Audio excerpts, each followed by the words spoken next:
आज की live class में आरएस के इंटरव्यू में पार्टिसिपेट करने वाले सभी अभ्यर्थियों का वेलकम। मैं चंद्रपाल जांदू, assistant professor doctor Bhimrao Ambedkar राजकीय महाविद्यालय श्री गंगानगर। हमारी 100 लोगों की टीम है। यह निःशुल्क कोचिंग है जिसका एक ही मकसद है आपका आरएस में 100% चयन। तो इसीलिए इसी कड़ी में आज लाइव क्लास को लेकर आ रहे हैं आरपीएससी, जिसमें आप इंटरव्यू देने जाओगे। आरपीएससी के पूर्व चेयरमैन बीएम शर्मा, आरपीएससी के पूर्व चेयरमैन प्रोफेसर बीएम शर्मा जो आज की लाइव क्लास को ले रहे हैं, जिसमें आपको बताएंगे इंटरव्यू को किस प्रकार फेस करना है, इंटरव्यू में किस प्रकार अधिक से अधिक नंबर लेके आने हैं, किस प्रकार इंटरव्यू में आपका 100% चयन हो, तो किस प्रकार आपको सफलता मिले। इसीलिए आज की लाइव क्लास को लेके आ रहे हैं ताकि आपका चयन हो सके, आपको सफलता मिल सके। प्रोफेसर आरपीएससी के पूर्व चेयरमैन प्रोफेसर बीएम शर्मा। सबसे पहले तो मैं आपको धन्यवाद दूंगा और बधाई दूंगा कि आप एक बहुत बड़ा सेवा कार्य कर रहे हैं। उन बच्चों की सहायता कर रहे हैं जो राज्य के विभिन्न भागों में बटे हुए हैं और जिन्होंने आरएस प्रीलिम्स और मेन पास कर लिया है। Now they are preparing for their interview. तो ये एक बहुत सेवा का कार्य है। बहुत अच्छी बात है कि आप के साथ इतने बड़े नंबर में बच्चे जुड़े हुए हैं और वो अब बस एक कदम बाहर हैं अपनी सफलता के। तो ये बहुत अच्छी बात है कि बच्चों को हम रोजगार के लिए जो अपनी तरफ से जो गाइडेंस हो सकती है, हमारा जो अनुभव है वो उनके साथ शेयर करें, अगर उस अनुभव से उनको कुछ फायदा हो सकता हो। तो जो साथी इंटरव्यू की तैयारी कर रहे हैं और एक बड़े नंबर में हमारे साथ जुड़े हुए हैं, उन सबका मैं उस सबको मैं बधाई देता हूं अपनी ओर से और शुभकामनाएं देता हूं कि वो सभी अपने इस प्रयास में सफल हो, मंजिल तक पहुंचे। दोस्तों, ये राज्य की सबसे बड़ी सेवा है और देश की सेकंड बेस्ट सर्विस है। और इसलिए चूंकि प्रशासनिक सेवाओं के लिए आप एस्पायर कर रहे हैं और चूंकि आपने अपने ज्ञान की परीक्षा देते हुए प्रीलिम्स और मेन पास कर ली है, तो ये जैसा कि इसके नाम से आपको पता लग रहा है, साक्षात्कार। साक्षात्कार के माने हैं कि हम आपस में 2, 3, 4, 5 आदमी बैठकर बात करें, वार्ता करें। लेकिन चूंकि ये एक औपचारिक वार्ता है, एक निश्चित समय पर एक निश्चित बोर्ड के साथ आपको वार्ता करनी है, चूंकि ये आपके जॉब से, आपके कैरियर से जुड़ा हुआ है, आपके रोजगार से जुड़ा हुआ साक्षात्कार है, इसलिए ये एक औपचारिक वार्ता है। और इस वार्ता के माध्यम से, चूंकि आपकी, जैसा मैंने बताया, ज्ञान की परीक्षा तो हमने कर ली है, पीएससी ने ज्ञान की परीक्षा तो कर ली है। अब आपके व्यक्तित्व की जो खामियां हैं, आपके जो व्यक्तित्व के गुण हैं, वो कैसे जाने जाए। उन व्यक्तित्व के गुणों को अथवा अवगुणों को जो अंदर छिपे हुए हैं, उनको कैसे जाना जाए। आप किस तरह के व्यक्ति हैं, आपका क्या विजन है, आपकी क्या निर्णय क्षमता है, आपकी क्या नेतृत्व क्षमता है, आप में आत्मविश्वास है या नहीं, आपका चरित्र कैसा है, चाल चलन कैसा है, इन सब बातों को जानने के लिए ये साक्षात्कार परीक्षा आयोजित की जाती है दोस्तों। इसलिए आपके व्यक्तित्व की परीक्षा है ये। और इस व्यक्तित्व की परीक्षा के लिए एक बोर्ड, 4-5 लोगों का बोर्ड बैठकर आपसे बातचीत करके आपके व्यक्तित्व में जो गुण या अवगुण छिपे हुए हैं, उनको वो बोर्ड जानना चाहता है। और उसके लिए औपचारिक रूप से एक निश्चित समय पर, एक निश्चित दिन को आपसे ये वार्ता सुनिश्चित की जाती है। तो अब ये देखिए, आपसे जब बातचीत की जाती है तो हालांकि जैसे हम आपस में, हमारे घर पे कोई आता है, हम ड्राइंग रूम में बैठ के बात करते हैं, बहुत अच्छे से बात करते हैं।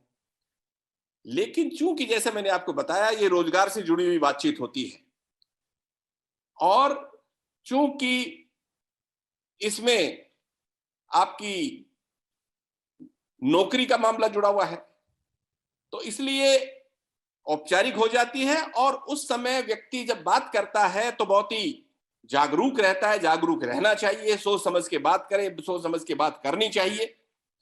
तो इसलिए सबसे पहली आवश्यकता इस बात की है कि व्यक्तित्व दो तरीकों से जान सकते हैं। एक तो आपका बाहरी व्यक्तित्व, जो हमारे सामने आप हैं।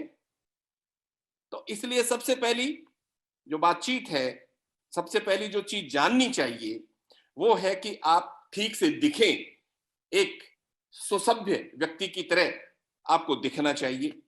इसके लिए आप औपचारिक रूप से आपका परिधान ठीक हो, जो कपड़े आपने पहन रखे हैं वो ठीक हो, आपके बालों की कटिंग वटिंग सब सही हो। क्योंकि कई बार क्या होता है कि आपका जो बाहरी जो आवरण है, जो बाहर आप दिखते, वो बड़ा प्रभावित करता है।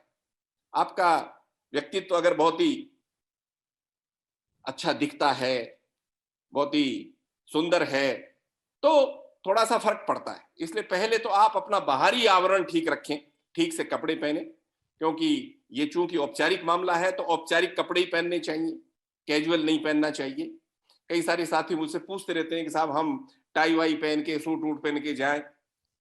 तो अगर मौसम सर्दी का है तो जरूर पहनना चाहिए, लेकिन अगर गर्मी है और आपके पास नहीं है तो कोई बात नहीं, आप एक फुल स्लीव का शर्ट पहने, औपचारिक, अच्छे से, तड़क भड़क वाला नहीं, अच्छे से लाइट कलर में हो, अच्छा सा ट्राउजर हो, बालों की अच्छे से सेट वेट हो, उड़े हुए नहीं हो, बालों में कंघी नहीं की आप लोगों ने, तो ऐसा नहीं होना चाहिए। आपका व्यक्तित्व लुभावना हो, आपका व्यक्तित्व आकर्षक दिखे, इस तरह का पहला तो क्योंकि पहला जो इंप्रेशन है वो तो आपके बाहरी जो व्यक्तित्व उसी से पड़ता है। तो बाहरी जो व्यक्तित्व है आपका, जो दिखाई दे रहा है, वो आपका आकर्षित होना चाहिए, आकर्षक करे लोगों को।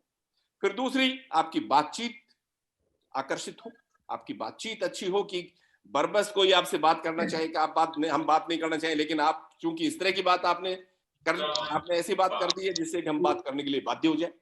तो पहली चीज आपका बाहरी व्यक्तित्व, इसलिए आपके जो परिधान है, वो जो आपका चेहरा मोहरा ठीक हो, इसका प्रयास करना चाहिए।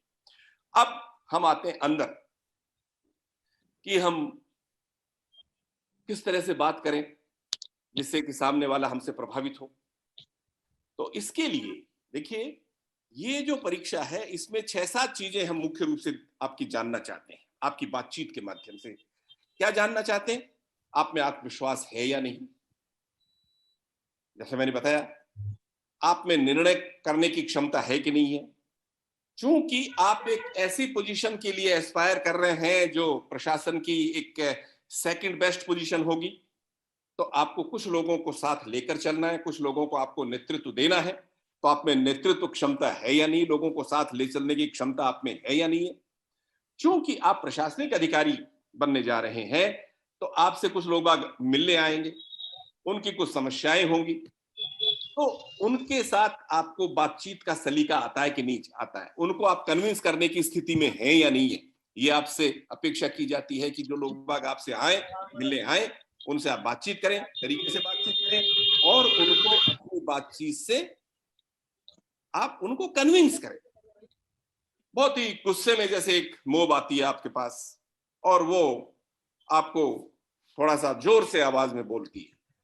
अब ये प्रशासनिक अधिकारी की क्षमता है दोस्तों कि वह उनके साथ उसी भाषा में बात करे या उनको समझाने, उनको परसू करे, उनकी समस्या को समझकर उसकी समस्या, क्योंकि देखिए व्यक्ति जब आता है समस्या से ग्रस्त होता है तो वो थोड़ा परेशान होता है, उसकी परेशानी स्वाभाविक है। तो उसके जो परेशानी है उसको समझकर हम उसकी परेशानी को किस तरह से दूर कर सकते हैं, ऐसी उसको बात समझाने का प्रयास करें। तो आप में परसुएशन की क्षमता है या नहीं, लोगों को कन्विंस करने की क्षमता है या नहीं, ये देखना चाहते हैं। इसलिए हम आपको कुछ काल्पनिक प्रश्न भी देते हैं कि ऐसे सिचुएशनल आपको क्वेश्चंस देते हैं। अगर मान लीजिए आप एसडीएम हैं, अगर आप डीएसपी हैं, अगर भीड़ आई और उसने ये किया ये, तो आप क्या करेंगे? आप कहेंगे साहब मैं तो लाठी चार्ज करवा दूंगा, मैं तो गोली चला दूंगा। प्रॉब्लम इन डेमोक्रेटिक सिस्टम, एक प्रशासनिक अधिकारी से अपेक्षा की जाती है कि जो लोग बाग आए उनको आप किस तरह डील विद करें, ये आप में क्षमता है या नहीं। इसी तरह से आपका चरित्र कैसा रहा है, आपका चाल चलन कैसा रहा है, आपका आचरण कैसा रहा है, ये भी आपकी बातचीत के माध्यम से हम आप जानना चाहते हैं। आपकी बातचीत में आप लॉजिकल हैं कि नहीं, तार्किकता आपके बातचीत में है क्या नहीं, ये हम अब देखना चाहते हैं। इसी तरह से आप में आपका सोच किस तरह का है, आपका सोच सकारात्मक है, आपका सोच नकारात्मक है, ये बहुत महत्वपूर्ण बात है, क्योंकि हर चीज को आप कहें ये संभव नहीं है, ये तो बहुत गलत है, तो ऐसी चीजें आपको बातचीत करने से बचना चाहिए। इसी तरह से एक और बात जो सबसे महत्वपूर्ण बात है कि आपकी जो सिस्टम में आप हैं, आप जिस पोजीशन पे हैं, उस पोजीशन के से संबंधित जो दायित्व हैं, उनके बारे में आपका क्या विजन है, आप किस तरह से उस पोजीशन पे रहते हुए काम करना चाहते हैं। तो ये कुछ ऐसी चीजें हैं दोस्तों जो हम जान आ जाए। एक और चीज ध्यान रखिए कि कभी भी एंटी एस्टेब्लिशमेंट आपको स्टैंड नहीं लेना है। जो व्यवस्था चल रही है उस व्यवस्था के प्रति आपका सोच सकारात्मक होना चाहिए। आप जो सिस्टम चल रहा है, जैसे government of India, government of Rajasthan की अपनी नीतियां हैं, अब कुछ लोग बाग आते हैं, अरे साहब ये बहुत बेकार नीतियां हैं, आप भी उनके साथ कहने लगे साहब अरे नहीं साहब बहुत खराब नीतियां हैं और हमको इनको सपोर्ट नहीं करना चाहिए। ऐसी बात नहीं होनी चाहिए। अगर मान लीजिए इंटरव्यू में आपसे पूछा जाए कि गवर्नमेंट ऑफ इंडिया की ये पॉलिसी है या गवर्नमेंट ऑफ राजस्थान की ये पॉलिसी है, और कई बार बोर्ड क्या होता है कि आपसे चीजें निकलवाने के लिए खुद नेगेटिव बात करता है कि ये पॉलिसी बहुत गलत है, आप भी उनके साथ कहने लगो कि हाँ मैं भी इससे सहमत हूँ, ये नीतियां गलत है। ऐसा आपका स्टैंड नहीं होना चाहिए। आपको प्रो एस्टेब्लिशमेंट आपका भी होना चाहिए। जो व्यवस्था है उस व्यवस्था के पक्ष में आपको अपनी बात कहनी है, व्यवस्था की आपको आलोचना नहीं करनी चाहिए, क्योंकि उसी व्यवस्था के पार्ट आप बनने जा रहे हैं दोस्तों। इसलिए मेरा आपसे निवेदन यह है कि जो व्यवस्था है, जो गवर्नमेंट ऑफ इंडिया या गवर्नमेंट ऑफ राजस्थान जिससे भी आप जुड़े हुए हैं, उससे अगर संबंधित कोई क्वेश्चन पूछे जाते हैं तो आपका सोच सकारात्मक होना चाहिए, नकारात्मक नहीं। कई बार बोर्ड आपको उकसाता है ये जानने के लिए कि वास्तव में आप वही हैं जो बोल रहे हैं या अंदर से कुछ हो रहे हैं, तो उस उकसावे में आप नहीं आवे और कहिए कि नहीं साहब ये नीति बहुत अच्छी है। हो सकता है जैसे वो कहेंगे साहब ये प्रॉब्लम है, ये प्रॉब्लम हो सकता है कि प्रारंभ में इस तरह की समस्याएं आए, लेकिन धीरे धीरे धीरे धीरे जैसे लोग समझने लगेंगे, जैसे हम अधिकारी लोगों को समझाएंगे, उनको फायदे बताएंगे, तो लोग बाग इसके पक्ष में बात करने लगेंगे और ये जनहित को कार्य करने की नीति है और बिल्कुल ये जन कल्याण के लिए और लोक रंजन के लिए, लोक विकास से संबंधित ये नीतियां अवश्य लागू होंगी। इस तरह की बात आपको करनी चाहिए। तो इस तरह से पहले एक बैकग्राउंड के रूप में मैंने आपको बताया कि हम जानना क्या चाहते हैं आपके बारे में, कि आप बिल्कुल जो सोचते हैं वही बात करें।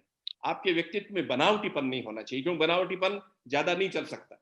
जैसे बहुत सारे कि साहब आधे घंटे में आप कैसे जान सकते हैं, क्योंकि लगभग आधे घंटे का टाइम दिया जाता है इंटरव्यू के लिए, तो कहा जाता है कि साहब आधे घंटे में आप कैसे जान सकते हैं व्यक्ति के व्यक्तित्व गुणों का, वो बनावटी करके छुप छुपा के कुछ ऐसी बातें करें तो आप कैसे जानेंगे। मेरा ये कहना है, जो मेरा अनुभव है क्लास है, तो क्योंकि मैं पीएससी में, पीएससी के बाहर, लेकिन इससे पहले जैसे कि अभी जो साथी इंट्रोड्यूस करा रहे थे, जैसा बता रहे थे कि हम लोग राजस्थान विश्वविद्यालय में इसी तरह के जो बच्चे आईएएस आरएएस के लिए तैयारी करते रहे हैं, उनको हम पिछले 40 साल से, मैं एसोसिएट रहा हूं इस तरह के सेंटर से 1978 से, तो 40-42 साल का हमारा अनुभव यह है कि आप आधे घंटे की बात करते, व्यक्ति को उसके शुरू के 2-3 सेंटेंस के आधार पे उसका बहुत सारा असेसमेंट हो जाता है। उसकी शुरू बात किस तरह से वो शुरू करता है, किस तरह से वो बोलता है, किस तरह से उसके चेहरे के जो हाव भाव हैं, उसके किस जो अभिव्यक्ति है, उसके आधार पे हम उसको 2 सेंटेंस के आधार पे असेसमेंट कर सकते हैं। इसलिए ऐसा नहीं है, व्यक्ति को या उसके गुणों को ये हो सकता है, हालांकि ये जरूरी नहीं है कि हम कोई 100% उसके बारे में, लेकिन जो मोटी मोटी बातें जानना चाहते हैं उसको हम असेस कर लेते हैं, ये पक्का है। अब कोई बहुत ही ज्यादा शातिर हो और अंदर ऐसी बातें छुपा रखी हो तो देखिए एक्सेप्शन तो सब जगह होते हैं, अन्यथा व्यक्ति को आसानी से उसके बारे में बातचीत के माध्यम से, उसके बातचीत के तरीके से, उसके बातचीत की जो जो जो जो जो अभिव्यक्ति है, उसके माध्यम से व्यक्ति के गुणों को, व्यक्ति की आदतों को आसानी से जाना जा सकता है। तो देखिए, मैं अब उस पे आता हूं जिस पे सामान्यतः बच्चे बात करते हैं कि सबसे पहले बच्चे, जैसे मैंने आपको बताया कि व्यक्ति का व्यक्तित्व बाहरी आकर्षित आकर्षित होना चाहिए। अब आकर्षित के लिए अब बहुत सारी चीजें आती हैं, कैसे कपड़े पहने, क्या करें। जैसे लड़कियां पूछती हैं सब साड़ी पहन के जाएं कि सलवार कुर्ता पहन के जाएं, क्या पहन के जाएं। तो मेरा, जैसा मैंने शुरू में बताया कि सबसे पहले आप ठीक ठाक कपड़े पहने। जरूरी नहीं कि कोई बहुत तड़क भड़क और उसकी आवश्यकता है कि सूट वूट पहन के और टाई वाई पहन के ही जाया जाए। आप साधारण अपने कपड़े पहन सकते हैं, ठीक से प्रेस व्रेस किए हुए, लेकिन वो तड़क भड़क ये जीन्स वीन्स नहीं होना चाहिए, कैजुअल नहीं होना चाहिए। अच्छे से कपड़े आपके हों, लाइट कलर में हो, डार्क कलर का ट्राउजर हो, और आप अपने आप को ठीक ठाक, चेहरा वरा ठीक हो, बाल उड़े हुए नहीं हो, ठीक से कंघी किए हुए, जैसे मैंने बताया ऐसा होना चाहिए। अब निश्चित दिन को निश्चित समय पर निश्चित बोर्ड के सामने आपको जाना है। जैसे ही आप वहां जाएंगे, आपके साथ वो जो पेपर्स हैं उनकी औपचारिकता पूरी होने के बाद आपको जो आपका इंटरव्यू रूम है, साक्षात्कार कक्ष के सामने आपको ले जाया जाता है, एक एक करके भेजा जाता है। आपका जैसे टर्न आता है आप अंदर जाते हैं। अब जैसे आप अंदर जाते हैं तो आप कक्ष के बाहर जैसे ही एंट्री पॉइंट पे जाएंगे तो आप पूछें कि सर मे आई कम इन सर। तो वो बोर्ड आपके लिए तैयार बैठा है, क्योंकि आपको जब घंटी बजती है आपको अंदर भेजा जाता है। इट मीन्स कैंडिडेट आ रहा है, तो आप वहां पूछ के खड़े नहीं हो, आप पूछ के अंदर चले जाएं, क्योंकि they are waiting for you. अब जैसे ही वो 4 लोग बाग या 5 लोग बाग जो बैठे हैं, वहां एक चेयर लगी हुई होती है, टेबल सामने होती है, उधर वो लोग बैठे हैं, इधर आपको इधर बैठना है। तो चेयर पे आपको यहां थोड़ा सा विशेष रूप से ध्यान रखिए कि जाते ही मैं आई कम इन सर आप अंदर जाए और जाके कुर्सी पे बैठ जाए, ऐसा नहीं होना चाहिए। 1 सेकंड थोड़ा वहां खड़े हो और बोर्ड अपने आप आपको कहता है कि प्लीज बी सीटेड।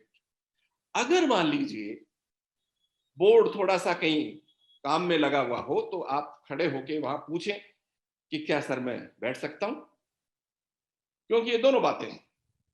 99% तो हम यही कहते हैं प्लीज बी सीटेड, लेकिन कई बार बोर्ड की आपसी बातचीत में हो तो बिना परमिशन के नहीं बैठे, आप वहां खड़े हो और पूछेंगे सर क्या मैं बैठ सकता हूं, तो वो जरूर आपको कहेंगे कि बैठिए।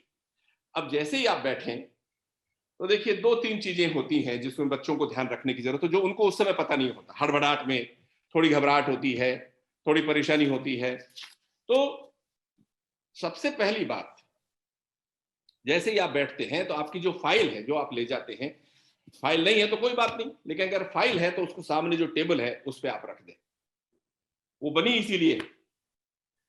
अब ध्यान रखिए, देखिए कि सामने जो आपके बैठा व्यक्ति वो बोर्ड का चेयरमैन है, उसके पास आपका पूरा बायोडाटा, और लोगों की जो दो इधर बैठते हैं, 2 इधर बैठते हैं, अगर 5 बैठते हैं तो बीच में और 2 इधर होते हैं, 4 बैठते हैं तो 1 और 2 जैसा भी है।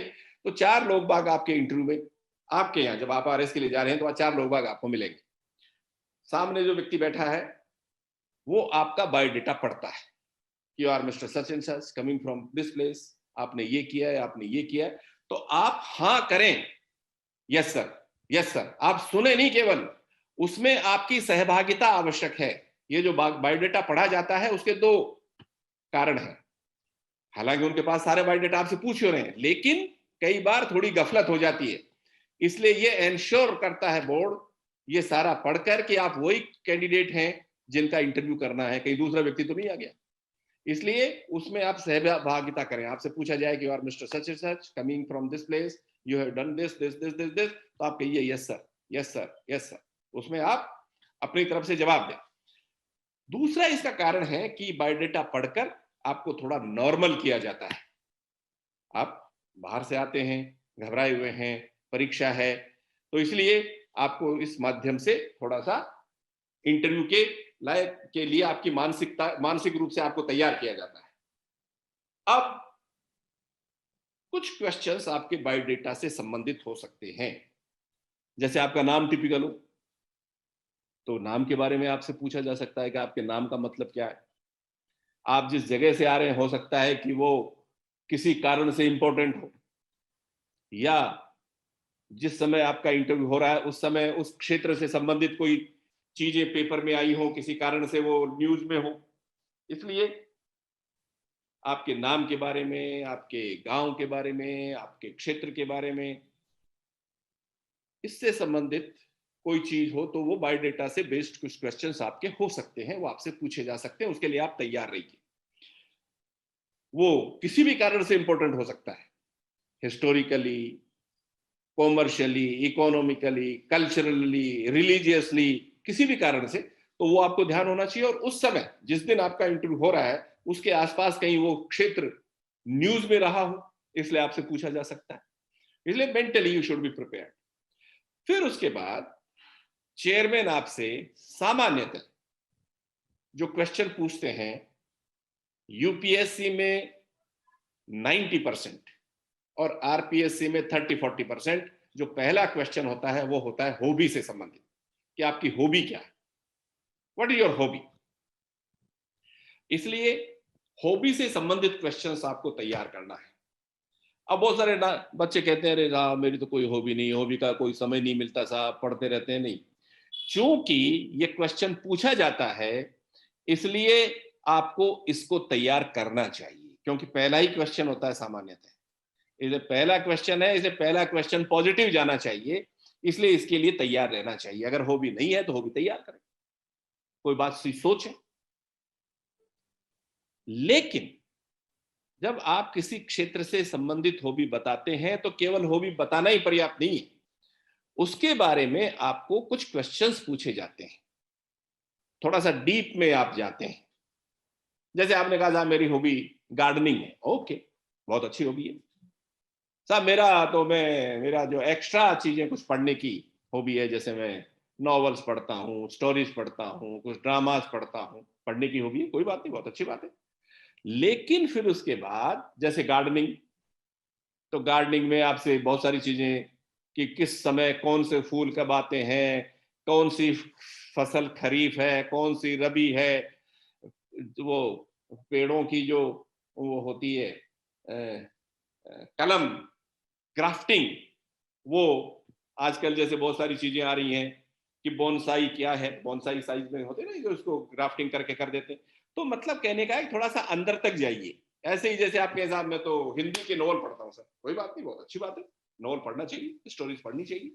तो कौन कौन कुछ महत्वपूर्ण नॉवल आपको पता होना चाहिए, उनके क्या स्पॉट है, उसका क्या कथानक है, वो आपको पता होना चाहिए। ऐसे ही स्टोरी के बारे में कहानियां पढ़ते हैं तो कौन कौन सी कहानियां, किस तरह की कहानियां। इसी तरह से मान लीजिए आप कोई साहित्य पढ़ते हैं और लिटरेरी चीजें पढ़ते हैं, कविताएं पढ़ते हैं, पोएम पढ़ते हैं, अपने कोई जो हमारे पुराने जो महाकाव्य वो पढ़ते हैं, तो अब उनके बारे में आपसे पूछा जा सकता है। तो हॉबी हॉबी केवल बताना पर्याप्त नहीं है। ऐसे बहुत सारे लोग कहते हैं सामने तो सही वो अपने कोर्स की किताबें पढ़ता हूँ, अभी तो मजबूरी है पढ़ना ही आपको, that is not hobby. Hobby ऐसी जो आपके जो रूटीन जो चीजें हैं उनसे अलग हटके आपके अंदर की जो अभिरुचि को इंगित करे, और उसमें आप अगर अभिरुचि है तो नेचुरली आप चीज करते होंगे, पढ़ते होंगे, वो रिफ्लेक्ट होना चाहिए कि आपकी वास्तव में हॉबी है, और आप ये केवल बात करने के लिए बात नहीं कर रहे हैं, आपकी वास्तव में अभिरुचि है, ऐसा रिफ्लेक्ट होना चाहिए। और थोड़ा सा अंदर जाइए, थोड़ा सा 2-4-5 क्वेश्चन आपसे पूछे जा सकते हैं, ऐसी आपको तैयारी करनी है। अब उसके बाद चेयरमैन, ये सब चेयरमैन ही करता है। अब उसके बाद वो आपको दूसरे व्यक्ति को इंगित करते हैं कि आप पूछिए। तो अब 3 व्यक्ति आपके वहां होंगे। 2 व्यक्ति तो वही पीएससी के होते हैं, अभी बीच में एक कर दिया था, फिर वापस 2 हो गए हैं, और एक आईएएस आईपीएस या कोई पुराना मेंबर या कोई वाइस चांसलर वर्किंग या रिटायर, ये लोग बाग होते हैं। तो अब जब इंटरव्यू शुरू होता है तो आपसे पूछा जाता है कि बताइए आज के इस इंटरव्यू के लिए आप क्या तैयार करके आए हैं। यहां से आपका सिस्टमेटिक इंटरव्यू शुरू होता है और यहीं से असेसमेंट शुरू हो जाता है। जब आप कहते हैं 90% बच्चों का ये कहना होता है कि नहीं सर कोई विशेष नहीं, ये एक नेगेटिविटी को इंगित करता है। भाई, जब आप वर्षों से कंपटीशन की तैयारी करते आ रहे हैं, प्रीलिम्स मेंस पास कर चुके हैं, इंटरव्यू के लिए जब आपसे पूछा जाता है कि बताइए आप क्या तैयार करके आए हैं, तो आप ये कहते हैं कि कोई विशेष नहीं। तो विशेष क्यों नहीं? विशेष फिर कब होगा? यही तो आपका मेन समय है, मुख्य जो समय है वो तो यही है। तो इसलिए ये चीज आपको नहीं कहनी है और यही आपके इंटरव्यू की दिशा तैयार करेगा, यही एक सेंटेंस। क्योंकि सबसे अच्छा इंटरव्यू दोस्तों वो होता है जो आपकी ग्रिप में हो। इंटरव्यू आपके ग्रिप के बाहर नहीं जाना चाहिए। इंटरव्यू आपकी मुट्ठी में बंद होना चाहिए। वो कैसे हो? इंटरव्यू आपकी मुट्ठी में बंद है, इसका मतलब एक और मैं कहता हूं, मेरा ये मानना है और हजारों बच्चों को हमने इस प्रोसेस से, इस प्रक्रिया से गुजारा है। मेरा ये मानना है कि आपको इंटरव्यू में वही पूछा जाएगा जो आप पूछवाना चाहते हैं। ये पक्का मानिए आप। और ये वो स्टेज है दोस्तों, ये जो स्टेज मैं बता रहा हूं वो ये स्टेज है जब आपसे पूछा जाता है कि आप क्या तैयार करके आए हैं और आप कहते हैं कोई विशेष नहीं, तो आपने मौका गंवा दिया। इंटरव्यू आपकी मुट्ठी से बाहर होने जा रहा है, आपकी ग्रिप से, आपकी पकड़ से बाहर होता जा रहा है। जब आपको मौका दिया गया कि बताइए आप क्या तैयार करके आए हैं और उस समय आप कहते हैं कोई विशेष नहीं, तो ये आपका बहुत ही नकारात्मक उत्तर है। इसलिए जैसे ही आपको ये मौका मिले कि बताइए आज आप क्या तैयार करके आए हैं, तो आप एक सांस में 10-15 चीजें, 10-15 टॉपिक बता दें साहब, मैं जो है ये एरियाज मैंने तैयार किए हैं। क्योंकि देखिए, बी प्रैक्टिकल, बिल्कुल जमीन पे आके सोचिए। वो क्या कि जैसे आपकी समस्या ये है कि आपको जो प्रश्न पूछे गए हैं उनका आपको उत्तर देना है। यही तो है, उत्तर देना है आपको। अब उन कौन से प्रश्न पूछे जाए, उनका क्या उत्तर हो, यह आपकी समस्या है। तो जो प्रश्न पूछे गए हैं आपसे उनका जवाब आपको देना है। जो इधर बैठे हैं इंटरव्यू लेने वाले, उनकी समस्या यह है कि वो आपसे क्या पूछें जो आपको आता है। जो आपको आता है वो उनको कैसे पता लगे जिससे वो प्रश्न पूछें। क्योंकि सबसे अच्छा इंटरव्यू दोस्तों वो है जिसमें आपसे वो पूछा जाए जो आपको आता है, उसका आप बड़े इफेक्टिविटी के साथ जवाब दें, बड़े तर्क संगत आप जवाब दें। तो उनको बेचारों को कैसा पता लगे कि आपको क्या आता है, कैसे पता लगे उनको। तो हमने आपको मौका दिया कि बताइए आप क्या तैयार करके आए हैं और आप कहते हैं कि कोई विशेष नहीं, तो उनको कैसे पता लगेगा आपसे क्या पूछें। फिर वो जो चाहे पूछेंगे और उसके लिए फिर आप अपनी गर्दन कटवाने को तैयार बैठे। तो गर्दन कटवाने थोड़ी गए वहां। इसलिए जब आपसे पूछा जाए कि क्या तैयार करके आए हैं, तो आप बड़े 10-15 ऐसे टॉपिक रखें तैयार जो आप बताएं कि यस सर मैंने ये तैयार किया है। अब प्रश्न उठता है, मान लो आपसे पूछा ही नहीं गया कि आप क्या तैयार करके आए,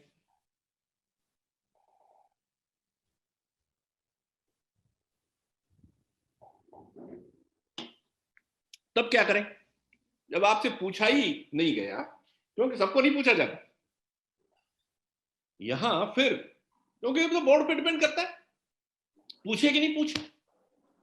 लेकिन ये सामान्यतः 30-40% बच्चों से ये पूछा जाता है, बताइए क्या तैयार करके आए, और 90% बच्चे कहते हैं कोई विशेष नहीं। ये दुर्भाग्य है। इसलिए जो बच्चे सुन रहे हैं, जिनको अपनी बात इफेक्टिविटी के साथ कहनी है, जो बच्चे सुन रहे हैं, जिनको अपनी बात, अपने इंटरव्यू को अपने पकड़ में रखना है, तो वो गांठ बांध ले इस बात की कि आपसे जब पूछा जाए कि क्या तैयार करके आए हैं, तो आप बिल्कुल कहें कि सर हमने ये चीजें तैयार की हैं। लेकिन वो चीजें, वो एरिया फिर बहुत अच्छे से तैयार करना है, क्योंकि आप मान के चलिए कि 10-15 एरिया आपने बताए हैं, तो आपका इंटरव्यू उन्हीं 10-15 एरियाज में होगा, उसके बाहर नहीं जाएंगे, यह निश्चित मैं आपको बता रहा हूं। क्योंकि हमारी समस्या है ना कि आपसे क्या पूछें, क्योंकि ये जो परीक्षाएं होती हैं, चाहे जैसे हम इंटरव्यू की बात कर रहे हैं, तो ये आपके ज्ञान की परीक्षा है, आपके अज्ञान की परीक्षा थोड़ी है। आपके उन एरियाज की परीक्षा है जो आप जानते हैं। ज्ञान तो असीमित है, व्यापक है। ये तो चांस है कि अगर मैं उधर बैठा हूं, तो अगर मेरे से पूछा जाएगा तो जरूर थोड़ी मैं भी जवाब दे पाऊं। जो इधर बैठे हैं, जो इंटरव्यू लेने वाले बैठे हैं,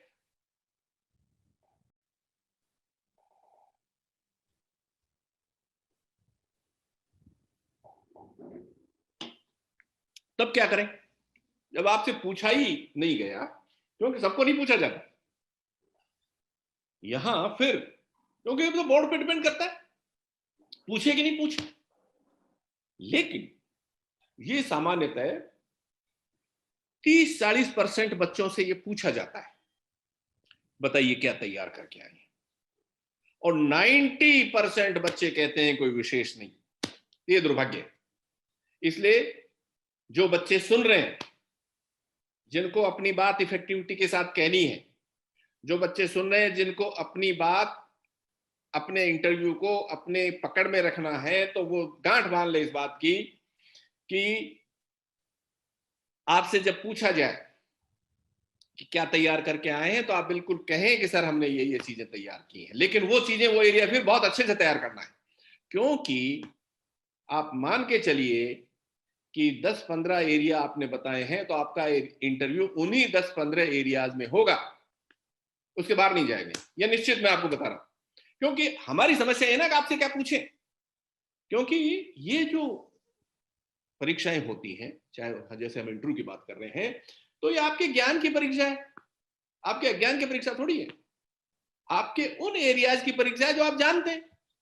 ज्ञान तो असीमित है, व्यापक है। ये तो चांस है कि अगर मैं उधर बैठा हूं, तो अगर मेरे से पूछा जाएगा तो जरूर थोड़ी मैं भी जवाब दे पाऊं। जो इधर बैठे हैं, जो इंटरव्यू लेने वाले बैठे हैं,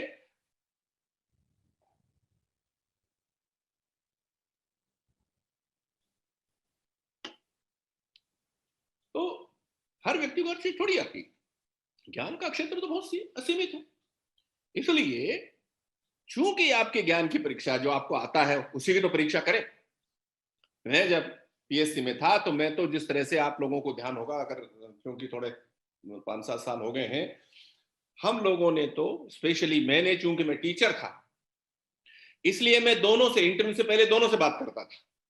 पहले एक्सपर्ट से, जो भी एक्सपर्ट आते थे सुबह और शाम, उनसे 5 मिनट में बात करता था कि देखिए ये बच्चे हैं, परेशान हैं, रोजगार इनके पास नहीं है, तरह तरह की परेशानियां हैं, घर में किस तरह की स्थिति है, पता नहीं किस तरह से यहां तक पहुंचे हैं। इनके प्रति हमको बहुत ही सहानुभूति पूर्वक अपना व्यवहार रखते हुए और बड़े तरीके से, बड़े शालीन वातावरण में इनसे हम बातचीत करें, क्योंकि वैसे ही परेशान है, हम इनको परेशान क्यों करें, हम तो उनको हेल्प करने के लिए बैठे हैं। ऐसे ही मैं डेली इंटरव्यू से पहले, सुबह और शाम, डेली जो बच्चे इंटरव्यू देने आते थे उनसे मैं बात करता था कि आप निश्चिंत रहिए। जैसे बहुत सारे बच्चे कहते थे कि साहब हमको तो डर लगता है।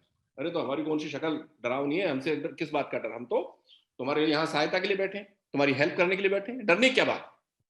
और क्योंकि मैं कहता था, और ये मेरा हमेशा, मैं प्रो स्टूडेंट रहा कि मेरा जो आधार है, मेरी जो शक्ति है, मेरा विद्यार्थी है, इसलिए मैं उनको बिल्कुल एंश्योर करता था कि आप लोगों के साथ इनजस्टिस नहीं होगा। मैं यहाँ बैठा हूं, आपके साथ अन्याय नहीं होगा, आप में जितनी क्षमता है उस क्षमता के अनुसार आपका मूल्यांकन किया जाएगा।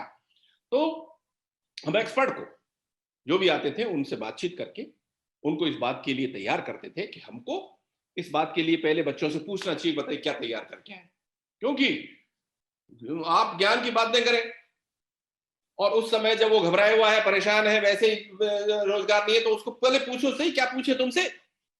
इसलिए ये जो एरियाज आपने तैयार किए वो बताएं। अब आपके जो कुछ साथी ऐसे हो सकते हैं जिनसे नहीं पूछा गया कि क्या तैयार करके आए, तब क्या करें? ऐसे बोल रहे हैं सर कि आपसे यदि ऐसा पूछा जाए कि आपने हम आपसे अपन क्या लास्ट में पूछें बात करेंगे, नोट कर लो कि आप। 10-15 एरिया दो उनको हेलो हेलो पूछने हेलो को। हेलो, अरे जल्दी आ, अरे आप अरे बेटा पहले जल्दी आ, बंद मैं करो। लास्ट में बात करूंगा आपसे, आप नोट कर लें, है ना? पहले एक बार है ना, पूरा कर दें, 10-15 बातचीत पूरी एरिया कर लें, फिर बताओ, उसके पर बाद वो आप। ऐसे एरिया होना चाहिए जिसमें कुछ अरे भी बंद कर, पूछे तो आप बता सको। फिर आपसे नहीं पूछा गया क्योंकि जैसे मैंने बताया कि मुश्किल से 30, 35, 40% बच्चों को पूछा जाता है, तो 60% बच्चे क्या करें? इसलिए जब मान लीजिए आपसे क्वेश्चन पूछा गया, आपने जवाब दे दिया, फिर क्वेश्चन पूछा गया, उसका भी आपने जवाब दे दिया, फिर क्वेश्चन पूछा गया, तब आप अटक गए। मतलब दो कैटेगरीज, एक वो कैटेगरी जिनसे पूछा गया क्या तैयार करके आए, आपने एरिया बता दिए, अब आपसे अपेक्षा की जाती है क्योंकि आपने एरिया बताए तो आप उनका जवाब देंगे ही देंगे। उन बच्चों के लिए जिनसे नहीं पूछा गया क्या तैयार करके आए हैं, तो क्या करें? तो जो प्रश्न आपसे पूछे जा रहे हैं, अगर आपने उन प्रश्नों का जवाब आता है और आप जवाब दे रहे हैं तो कोई प्रॉब्लम नहीं, लेकिन जैसे ही अटके तो इसका काम मिले, ये जो मैं आपको एक तरीका बता रहा हूं उसको काम मिले। वो ये कि आपसे पूछा गया तो आपने कहा सर ये तो मेरा बहुत अच्छे से तैयार नहीं है, अब यहां वही 10-15 एरिया जो आपने तैयार किए हैं वो यहां काम मिलाएं। सर मैं ये तो तैयार नहीं कर पाया ठीक से, लेकिन मेरे ये एरियाज अच्छे हैं, मैंने बहुत अच्छे से तैयार किए हैं, अगर आपकी कृपा हो तो इनसे आप पूछेंगे तो मैं जवाब ठीक से दे पाऊंगा या दे पाऊंगी। देखिए दोनों बातें आ गई। इसलिए ये अप्रोच अगर आपकी होगी तो इसी आधार पे मैं कहता हूं कि इंटरव्यू हमेशा वही होगा, इंटरव्यू में आपसे वही पूछा जाएगा जो आप तैयार करके गए हैं।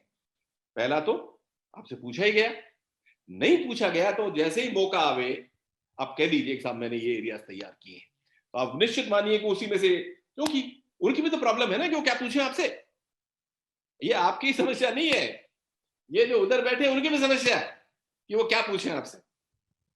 लेकिन क्योंकि उनको तो केवल पूछना है, आपके तो जीवन का सवाल है, आपके तो कैरियर का सवाल है, इसलिए आपको बहुत सीरियसली लेना है।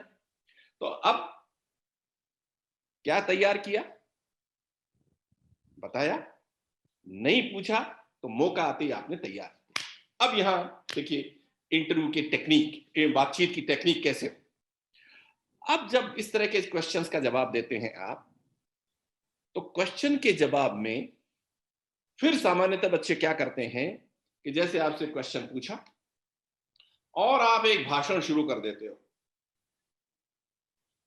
या तो बोलते ही नहीं, बोलते हैं तो बहुत कम बोलते हैं, बहुत कम बोलते हैं, और अगर बोलते हैं तो बोलते ही चले जाते हैं, और उसमें एक ही पॉइंट आप स्ट्रेच करते हुए चले जाते हैं, एक ही बिंदु को खींचते हुए चले जाते हैं, तो हमको ये पता लगता है कि शायद एक ही बिंदु आपको पता है। इसलिए इस ऐसी स्थिति में क्या करना चाहिए कि जब जवाब दें तो उसको पॉइंट्स में बनाओ। 1 2 3 सर जब आपने पूछा तो मैं इसको 3 बिंदुओं में अपनी बात कहूंगा या कहूंगी, ये 2 बिंदु इसमें हैं, नंबर 1 नंबर 2। बात को बहुत ही छोटा, संक्षिप्त और स्पष्ट कहिए, आपकी भाषा शैली बहुत स्पष्ट होनी चाहिए, आपकी बातचीत ऐसी होनी चाहिए कि मैं सुन सकूं। कई बार तो क्या होता है कि बच्चे इतने धीरे बोलते हैं कि बार बार कहना पड़ता है कि जरा जोर से बोलो, कई बार वो इतनी जोर से बोलते हैं कि जैसे सामने वाले बिल्कुल बहरे हों। एक नॉर्मल तरीके से सामान्य भाषा में एक इफेक्टिविटी आपके उत्तर में लगे और स्पष्ट लगे कि 1 2 3 1 2 3 1 2 1 2 3 4। एक पॉइंट को खींचते हुए भाषण मत दीजिए, उससे अच्छा इंप्रेशन नहीं पड़ता, क्यों, बातचीत है और बातचीत आपको लंबी करनी है, आप कोशिश करते हैं कि एक ही चीज को खींचते हुए चले जाएं, ऐसा नहीं होना चाहिए। इसलिए अपनी बातचीत को पॉइंट्स में बनाइए, 1 2 3। तो जैसे ही हमको लगेगा कि आप ठीक से बोल रहे हैं, तो आपको वो 4 बिंदुओं की इंतजार हम नहीं करेंगे। जैसे ही आपने 1-2 बात कही, आपको दूसरा क्वेश्चन आ जाएगा, फिर तीसरा क्वेश्चन आ जाएगा, फिर दूसरे, तीसरे, चौथे व्यक्ति में इस तरह से बढ़ते हुए चले जाएंगे। तो अब यहाँ जो ध्यान रखने की बात है कि आप अपने बात टू द पॉइंट रखें, शॉर्ट एंड स्वीट रखें। चेहरे पर अब आइए देखिए कि सामान्यतः जब आप इंटरव्यू देते हैं तो आपके चेहरे पर घबराहट के भाव रहते हैं।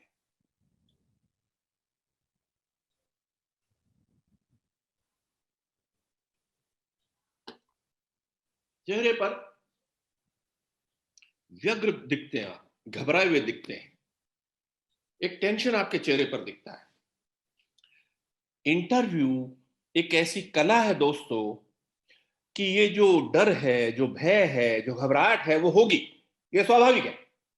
अगर मैं भी दूंगा तो मुझे भी, क्यों, परीक्षा के नाम पे सबको घबराहट होती है, पर नाम परीक्षा का सुनते ही बड़े बड़े घबरा जाते हैं।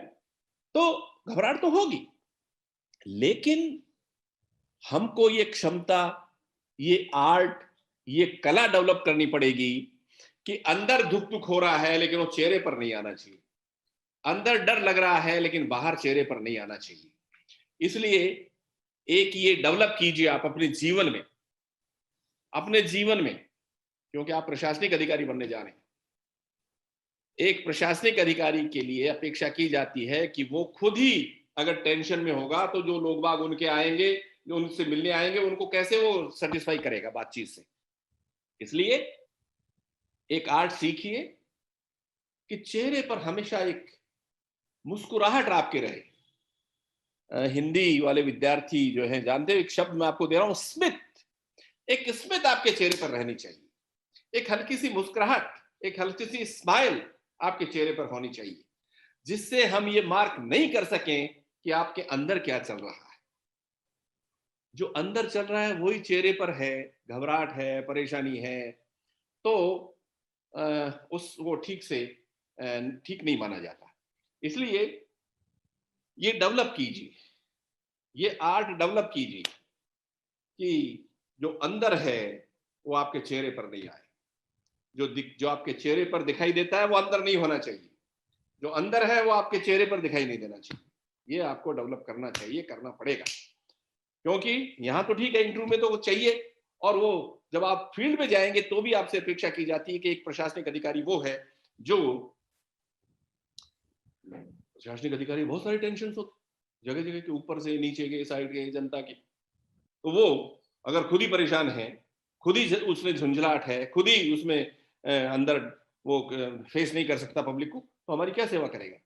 इसलिए अभी से आप इंटरव्यू से ही इस तरह की कला सीखिए कि जो अंदर दुख दुख हो रही है वो आपके चेहरे पर नहीं आवे, अंदर जो घबराहट है वो आपके चेहरे पर नहीं आवे। अब देखिए क्या होता है, जब आप इंटरव्यू ले रहे होते हैं, जो सामने बैठे होते हैं 4 व्यक्ति, वो आपके चेहरे के बहुत सारे भाव पढ़ते हैं। जैसे 2-3 चीजें और डेवलप कीजिए जो आपको पता नहीं होता, लेकिन जो बोर्ड जो सामने बैठा है, आपको तो पता नहीं होता घबराहट में, कि जो इंटरव्यू बोर्ड है उससे आपका आई कांटेक्ट होना चाहिए, उससे नजर मिलाइए। सामान्यतः बच्चे क्या करते हैं कि वो नजरें चुराते हैं, कभी ऊपर देखते हैं, कभी नीचे देखते हैं, कभी इधर देखते हैं, कभी उधर देखते हैं, वो मुखातिब नहीं होते बोर्ड मेंबर्स के साथ। इससे ऐसा लगता है कि you are not at home, आपको अंदर से परेशानी है। इसलिए जब आपसे प्रश्न पूछे जाए, जब आप जवाब दें, तो आप बोर्ड से मुखातिब कीजिए। सामान्यतः जो व्यक्ति पूछ रहा है उससे नजर मिलाइए, और जो मेंबर्स बैठे हैं उनकी तरफ भी देखते जाइए। ऐसा नहीं कि एक ही व्यक्ति पे अपनी नजर गड़ा दें, आप उस व्यक्ति को देखिए और घूरिए मत। एक सामान्य जैसे बातचीत करते हैं वैसे अपनी नजर रखिए, व्यक्ति को देखिए, व्यक्ति से आई कांटेक्ट कीजिए, और जो 3 लोग बाग बैठे हैं उसके अलावा उनको भी आप बारी बारी से इधर उधर देखते रहे। ऐसा नहीं है कि गर्दन से कभी गर्दनी को आप परेशान कर दें, आराम से बातचीत करें, उनसे मुखातिब हो, उनसे नजर मिलाएं, और सामान्यतः जो प्रश्न पूछ रहा है उस पर ज्यादा ध्यान दें, बाकी इधर भी आप इधर उधर भी देखें। नजरें बिल्कुल मिलाएं, आई कांटेक्ट होना बहुत जरूरी है। दूसरा, आप चूंकि घबराहट में होते हैं इसलिए कभी आप ऐसी एक्टिविटी करते हैं जैसे आप होठ काटते बैठ बैठ के, आपको पता ही नहीं होता, होठ काटते रहते हैं। कभी क्वेश्चन पूछो तो वो यूं सर पे हाथ रखते हैं, ऐसे सोचते हैं जैसे वो ये याद कर रहे हो, कुछ सोच रहे हो। ये सब चीजें नहीं होना चाहिए।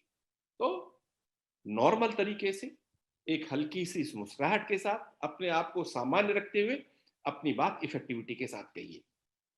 ऊपर नीचे मत देखिए, इधर उधर मत देखिए। एक और चीज जो आप लोगों को पता नहीं लगती, और वो है, अब हर कैंडिडेट या ज्यादातर कैंडिडेट अपने तकिया कलाम यूज करते हैं, उनको पता नहीं होता बातचीत में। लेकिन जो सामने वाले हैं उसको बड़ा अटपटा लगता है। वो कहते हैं मेरा मतलब है कि, मेरा मतलब, हर सेंटेंस में 3 बार 4 बार मतलब है कि, जो कंटेंट है वो तो बोलते नहीं है, और मतलब है कि, मतलब है कि, जो है कि, जो है कि, वैसा है कि, वैसा है कि, ये चीजें बहुत निकलती हैं। इनको भी आप कंट्रोल करिए, इनको कंट्रोल करना बहुत जरूरी है। अगर इनको आप कंट्रोल नहीं करते हैं तो सामने वाले पे ज्यादा, क्योंकि आप जो कंटेंट है उसको, आपका कंटेंट दब जाता है इसके, इसलिए अपनी आदत को देखिए, प्रैक्टिस कीजिए। तो अब देखिए, पहली बातचीत हुई इंटरव्यू, इंटरव्यू के कंटेंट्स, आपसे पूछा जाए क्या तैयार करके आए हैं, तो बिल्कुल बोलिए कि ये तैयार किए हैं। अगर नहीं पूछा गया है तो मौका आने पर इसको काम में लें कि यस मैंने ये तैयार किया है। ठीक है, अपनी जो आदतें हैं उनको ठीक से आई कांटेक्ट कीजिए, बातचीत को इफेक्टिविटी के साथ अच्छी भाषा शैली में अपनी बातचीत को रखें। अब कई, और इसी तरह भाषण मत दीजिए, उसको बिंदुओं में अपनी बात रखिए। ये मेरा कहना है, ये 3 बातें हैं, ये 2 बातें हैं, ये। अब बहुत सारे बच्चे मुझे कहते हैं कि साहब इसके लिए कैसे प्रैक्टिस करें। ये तो नहीं है, जैसे बच्चे कहते हैं साहब हम लिख तो बहुत अच्छा सकते हैं, लेकिन ये जो प्रोसेस आप बता रहे हैं, इस प्रोसेस से कैसे गुजरें, इसके लिए क्या तैयार करें। तो जिन लोगों के पास अभी टाइम है, क्योंकि इंटरव्यू बहुत लंबे समय तक चलते हैं, 2 महीने तक चलेंगे कम से कम, इसलिए इन 2 महीने में जो भी मतलब आपका है, महीना 2 महीना जो आपको टाइम मिल रहा है, उसका अधिक से अधिक सदुपयोग कीजिए, उस टाइम का दुरुपयोग मत कीजिए। इस समय आपकी आंख बिल्कुल मछली की आंख पे होनी चाहिए, आपके टारगेट पे आपकी आंख होनी चाहिए। तो सोते उठते बैठते गाते आपके दिमाग में इंटरव्यू रहना चाहिए। जब तक इंटरव्यू हो नहीं जाए तब तक आपको बिल्कुल उस इंटरव्यू के दायरे में रहना है। कहीं बैठे हैं तो भी, सो रहे हैं तो सोने से पहले पूरे चीज को आप रिवाइज करें। तो 24 आवर्स में जो 6-7 घंटे आप सोते हैं, उसके अलावा हमेशा आपके दिमाग में इंटरव्यू होना चाहिए। और इसलिए इसके लिए क्या करें, ये जो मैंने आपको बताया, इस प्रोसेस से गुजरें, तो एक तो छोटे छोटे पीयर ग्रुप बनाइए, 4-4 5-5 लोगों का एक ग्रुप बनाइए और आपस में डिस्कस कीजिए। 5 अगर हैं तो 4 या 5, इससे ज्यादा बड़ा नहीं होना चाहिए ग्रुप। तो 4-5 लोग आपस में बैठ के एक एक टॉपिक लें, पांचों, तो इस प्रोसेस से 5 टॉपिक तैयार हो जाएंगे। अब बहुत सारे बच्चे कहते हैं अरे साहब मैं अपना टॉपिक इसको क्यों बताऊं, ये तो कंपटीशन का मामला है। देखो, कंपटीशन तो है, लेकिन किसको क्या पूछा जाएगा पता ही नहीं है, और हो सकता है कई बार इंटरव्यू में आपसे वो पूछा जाए आपने तैयारी नहीं किया। लेकिन चूंकि इस प्रोसेस से, तैयारी के प्रोसेस से आप गुजरते हैं, इसलिए आप अगर तैयारी करते हैं तो आप में वो कॉन्फिडेंस आ जाता है कि आप जो प्रश्न पूछे गए हैं उनका लगभग जवाब दें, एग्जैक्ट नहीं तो लगभग जवाब देते हैं। यहां एक और बात ध्यान रखने की है, अगर क्वेश्चन आपको नहीं आता है तो आप ब्लफ नहीं करें। आप थोड़ा सा अगर आइडिया लगा सकते हैं, और अगर आप थोड़ी सत्यता के नजदीक पहुंचते हैं तो बहुत अच्छी बात है। लेकिन अगर नहीं है, बिल्कुल आइडिया नहीं है, तो आप कहें सर सॉरी, मैंने पढ़ा नहीं है, मुझे ध्यान नहीं है। कोई बुराई नहीं है, क्योंकि जरूरी नहीं है कि आपको जो 20 क्वेश्चन पूछे गए हैं उन 20 प्रश्नों का जवाब आप दें, सबका जवाब दें, कोई जरूरी नहीं है। 2-4-5 क्वेश्चन नहीं दें, 10-20 में से अगर 10 का भी नहीं दें तो भी कोई फर्क नहीं पड़ता। लेकिन जिन रिमेनिंग 10 क्वेश्चंस का जवाब दें वो इतना इफेक्टिविटी के साथ दें कि बोर्ड आपसे प्रभावित हो जाए। तो कौन सी चीज अपील कर जाए बोर्ड को, ये प्रिडिक्ट करना बड़ा मुश्किल है। लेकिन हाथ पांव नहीं फुलाने चाहिए कि हमको इतने सारे क्वेश्चन पूछे गए, उसमें से हमने इतनों का जवाब नहीं दिया। कोई बात नहीं, कोई अपेक्षा भी नहीं की जाती कि सारे प्रश्नों का जवाब दें। जिन प्रश्नों का जवाब आप दें उनका बड़ी इफेक्टिविटी के साथ आप जवाब दें, बड़े कन्विंसिंग तरीके से आप बात करें और जिससे बोर्ड प्रभावित हो सके ऐसी आप बात करें। तो ऐसा कोई क्राइटेरिया नहीं है कि साहब 20 का 20 जवाब दे आपको 100% मार्क्स मिल जाएंगे। इसलिए हाथ पांव फुलाने की आवश्यकता नहीं है, घबराहट की आवश्यकता नहीं है। जितने प्रश्न आपने किए हैं उनका बहुत अच्छे से जवाब दें, टू द पॉइंट जवाब दें, अच्छी सी भाषा शैली में दें। आपके बातचीत का जो सलीका वो इतना अच्छा है कि वो बोर्ड को अपील कर रहा है। तो हो सकता है कि आपके 5-7 क्वेश्चन से ही बोर्ड प्रभावित हो और आपको अच्छे मार्क्स अवार्ड किए जाए। तो यहां जो बात ध्यान रखने की है वो ये कि आप पीयर ग्रुप बनाएं, 4-5 आपस में बैठें, आपस में बातचीत करें, आपस में तैयारी करें, क्वेश्चन एक दूसरे को पूछें, क्वेश्चन का जवाब दें। बहुत सारे टॉपिक आपस में आप तैयार करके एक दूसरे के साथ शेयर करें, मॉक इंटरव्यू दें, मतलब वहीं बैठ के आपस में इंटरव्यू दें। इसी तरह से जैसे आप जिस संस्था के साथ जुड़े हैं वहां मॉक इंटरव्यू अगर होता हो तो मॉक इंटरव्यू में जुड़े आप वहां से, क्योंकि इससे बड़ी बड़ी हेल्प मिलती है। क्योंकि पता लगता है कि किस तरह के क्वेश्चन पूछे जाते हैं। मॉक इंटरव्यू जो बच्चे साथ बैठते हैं उनसे पता लगता है कि आपका किन लोगों से कंपटीशन है, उनका लेवल क्या है, वो किस तरह के लोग हैं। तो जब आपको पता लगे कि मेरा जैसा ही है तो घबराहट कम होती है। मैं जैसा हूं वैसा ही है, जैसा मुझे आता है वैसा उसको आता है। तो लगता है कि क्योंकि ये देखिए साइकोलॉजिकल होता है। अब यहां मैं दूसरी एक और बात पे आ रहा हूं कि पीयर ग्रुप आपने बनाया। एक मिरर थेरेपी में बच्चों को देता हूं जनरली, मिरर थेरेपी।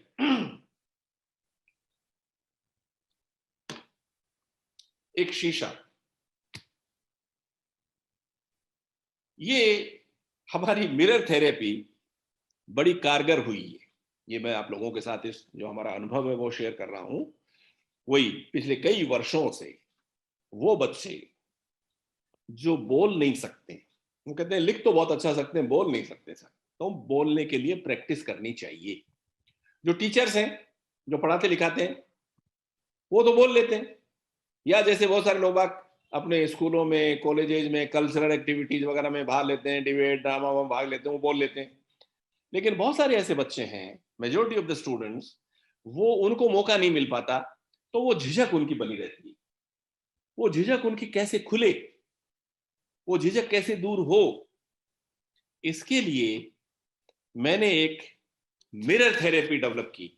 और वो मैं कई वर्षों से इस तरह के जो कंपटीशन के लिए बच्चे तैयार करते हैं, इंटरव्यू की तैयारी करते हैं, उनके साथ मैं ये सामान्यतः शेयर करता रहा हूं। और इसके बहुत ही चमत्कारिक परिणाम हमको देखने को मिले। यूनिवर्सिटी में बहुत सारे ऐसे बच्चे जो बोर्ड के सामने जाते ही ढेर हो जाते हैं, उन्होंने इस प्रणाली को काम में लिया और वो अनेक बच्चे सफल हो चुके हैं। मैं बहुत सारे बच्चों को जानता हूं जो आज, कई सारे ऐसे बच्चे जो चीफ सेक्रेटरी से रिटायर हो चुके हैं। उनकी पहली स्थिति ये थी कि बोलने में उनको बड़ी परेशानी थी, इंटरव्यू में बड़ी परेशानी थी। वो मुझे याद रखते हैं कि सर वो आपकी मिरर थेरेपी मैंने अपने लड़के को बताई। वो कहता है कि मैंने अपने एक स्टूडेंट को बताई, जिस टीचर्स भी हमारे साथ बहुत जुड़े रहे। तो ये मिरर थेरेपी काम में लें। अब मिरर थेरेपी क्या है मैं आपको बताता हूँ। आज हालांकि मैं ये जगह जगह जाता हूँ, इसको जरूर बताता हूँ बच्चों को, तो बहुत सारे बच्चों ने सुन भी रखा होगा। आप एक 2x2 का शीशा लेके आए, 2 फुट बाई 2 फुट का एक शीशा, बड़ा शीशा जिसमें आप पूरे दिखें। उस शीशे को आप अपने कमरे में जिसमें आप रहते हैं, पढ़ते हैं, उसमें लगाइए, दीवार पे लगाइए। और शीशे से में अपने आप से बात करिए, जोर जोर से बात करिए। घर वालों को जरूर बता देना कि भाई तैयारी कर रहा हूँ, सोचें कहीं गड़बड़ हो गया, कहीं गया था, एक कोई टीचर ने पता नहीं क्या बता दिया, तो आजकल ये जोर जोर से बोलता है। तो घर वालों को जरूर बता देना कि वो कहीं परेशान हो जाए। इसलिए शीशा लाइए, शीशे को दीवार में लगाइए और उस शीशे के सामने अपने आप को खड़े होकर अपने आप से बातें कीजिए। अब क्या बात करें? अब यहां एक एक टॉपिक लीजिए और टॉपिक के बारे में क्या क्वेश्चंस हैं, क्या जवाब है, क्या अपने आप ही क्वेश्चन पोज कीजिए और अपने आप ही उन क्वेश्चंस का जवाब दीजिए, जोर जोर से बोल बोल के। अब शीशे के सामने देखते भी जाइए। अब शीशे के सामने जैसे आप बोलेंगे, लगातार कुछ दिनों तक सुबह शाम घंटों आप तैयारी करेंगे, तो आपके बोलने की बात, आपकी झिझक खुलेगी अपने आप से। जो किसी से बात करें, बात करने का वो मौका मिलना चाहिए ना। तो इसलिए बात कीजिए, क्वेश्चंस कीजिए, उनका जवाब दीजिए। अब जवाब देते हुए अपने आप को चेक कीजिए कि आपके चेहरे पर किस तरह के भाव आ रहे हैं। आपके चेहरे पर घबराहट तो नहीं है, आपके चेहरे पर कोई परेशानी का भाव तो नहीं आ रहा है। अगर आ रहा है तो फिर जवाब देते हुए अपने चेहरे पर मुस्कुराहट लाते हुए बात करिए। प्रैक्टिस कीजिए। देखिए, प्रैक्टिस ही सबसे बड़ी चीज है। तो चेहरे पर मुस्कुराहट रखते हुए जवाब, क्वेश्चन पोज कीजिए, उनका जवाब दीजिए। चेहरे पर से घबराहट और ये सब भाव हटाइए। दूसरा, आपके चेहरे पर, जैसे मैंने बताया ना कि बहुत सारे बच्चे इधर उधर देखते हैं, तो अपनी आंखों को स्थिर कीजिए, ऊपर नीचे इधर उधर मत देखिए। ये भी प्रैक्टिस है। फिर आपस में बहुत सारे बच्चे अपने होंठ वोट काटते हैं, उसको भी चेक कीजिए कि आप कहीं आप तो होंठ वोट नहीं काट रहे हो। कई तकिया कलाम यूज करते हैं अपनी बातचीत में, तो आप अपनी जब बात करेंगे अपने आप से तो आपको पता लगेगा कि आप कोई तकिया कलाम तो यूज नहीं कर रहे हैं, तो फिर उसको चेक कीजिए। ये अपने आप में एक बहुत चमत्कारिक प्रक्रिया है दोस्तों। बहुत सारे हजारों बच्चों को मैंने इस प्रोसेस से गुजरते देखा है और वो आज बहुत अच्छे ओरेटर्स हैं, जिन्होंने जो प्रशासक हैं, जो आईएएस हैं, जो राजस्थान की स्टेट सर्विसेज के अलावा बहुत सारी स्टेट सर्विसेज से मैं जुड़ा हुआ रहा हूँ, चाहे वो कश्मीर एडमिनिस्ट्रेटिव सर्विसेज हो, चाहे एमपी एडमिनिस्ट्रेटिव सर्विसेज हो, चाहे आंध्र प्रदेश एडमिनिस्ट्रेटिव सर्विसेज हो, चाहे महाराष्ट्र से जुड़े हुए हों। बहुत सारे बच्चों को हमने इस प्रोसेस से तैयार किया और उसके चमत्कारिक परिणाम हमको देखने को मिले हैं। इसलिए ये थेरेपी उन बच्चों के लिए बहुत बहुत जरूरी है जिनको बोलने में झिझक होती है, जिनको अपने आप को चेक करने की आवश्यकता है। उन लोगों के लिए ये थेरेपी बहुत ही कारगर सिद्ध हुई है दोस्तों। तो इसलिए इंटरव्यू अपने ग्रिप में रखिए, जो तैयार की चीज है वो बताइए, बिंदुओं में बात करिए, भाषण मत दीजिए। अपने आदतों को, अपनी तकिया कलाम को, चेहरे पर जो भाव है उनको, अपनी लैंग्वेज को सुधारिए, अपनी भाषा शैली को सुधारिए। उसमें आप किस तरह से बोर्ड प्रभावित हो, इस तरह के वाक्य बनाना, सेंटेंस बनाइए जिससे कि आप दूसरों को किस तरह से प्रभावित कर सकते हैं। तो इस तरह से आप अपना इंटरव्यू करें। अब यहाँ जो 2-3 चीजें ध्यान रखने की हैं वो ये कि जैसे मान लीजिए कोई क्वेश्चन आपको नहीं आता, तो किस बोर्ड के किसी मेंबर ने आपको क्लू दिया और उससे आप जवाब देने की स्थिति में रहे, तो आप उनको धन्यवाद दीजिए। क्योंकि देखिए, औपचारिक बात है और इसलिए हर चीज हम आपकी मार्क करते हैं उस समय कि आप कितने सोशल हैं, किस तरह के आप में एक जो होता है कि आप एक सामान्य भाषा के रूप में हम कह सकते हैं कि आप कितने सोशल हैं, कितने औपचारिक रूप से कोई आपकी कोई सहायता कर रहा है तो आप उसको अपना अधिकार नहीं समझें, उसको आप धन्यवाद दीजिए कि आपने मेरी सहायता की, आपने मुझे क्लू दिया, धन्यवाद सर, बहुत बहुत धन्यवाद। इसी तरह से मान लो बोर्ड आपको किसी और मामले में हेल्प करता है, कोई बातचीत में, क्योंकि बहुत सारी चीजें होती हैं कि आपका ये जवाब बहुत अच्छा था, मान लीजिए आपसे कहा जाए कि बहुत अच्छा था, आप सुन के चुप बैठे, आप कहिए थैंक यू सर। तो अगर आपकी प्रशंसा की जाती है तो धन्यवाद दें, आपको कोई क्लू देकर आपकी सहायता की जाती है तो आप धन्यवाद दें। इसी तरह से जब आप बैठे हैं अंदर और उसी वक्त चाय वगैरह आती है, बोर्ड के लिए चाय आती रहती है, तो नेचुरली ये एक कॉमन कर्टसी होती है, तो बोर्ड आपसे कहता है कि आप चाय लें और आपने चाय का कप उठाया और पीना शुरू कर दिया। ये केवल औपचारिकता के नाते पूछा जाता है। चाय वगैरह आपको एक्सेप्ट नहीं करना चाहिए। लेकिन अगर घबराहट है और बोर्ड कहता है कि आप पानी पी लीजिए, तो बोर्ड पानी का एक ग्लास रखा होता है, वो पानी आप अवश्य पी सकते हैं। पानी पीने में जो घबराहट वगैरह होती है या बोलते बोलते होंठ सूख जाते हैं, भाई ये क्योंकि परीक्षा का मामला है, इसलिए सर्दी में भी पसीने आते हैं तो आते हैं, घबराहट तो होती है, होंठ सूखते हैं, तो पानी रखा, पानी पी सकते हैं। लेकिन वो चाय वगैरह के लिए आपसे पूछते हैं तो आप कहिए thank you sir, thank you, मतलब आप धन्यवाद दे दीजिए। कहीं ऐसा नहीं होगा आप कब उठा के उनके साथ चाय पीने लग जाए। ऐसे ही बोर्ड आपको कई बार एक वातावरण ऐसा बन जाता है कि आपने कोई बात कही और वो बोर्ड हंसता है, अब आप भी उसके साथ जोर जोर से हंसने लग गए। आप तो किसी बात पे अगर बोर्ड हंस रहा है तो हंसने दीजिए, आप उसमें आपकी हर हल्की सी मुस्कुराहट तो अवश्य हो सकती है, लेकिन आप अट्ठास करने लगे बोर्ड के साथ, वो भी ठीक से नहीं माना जाता।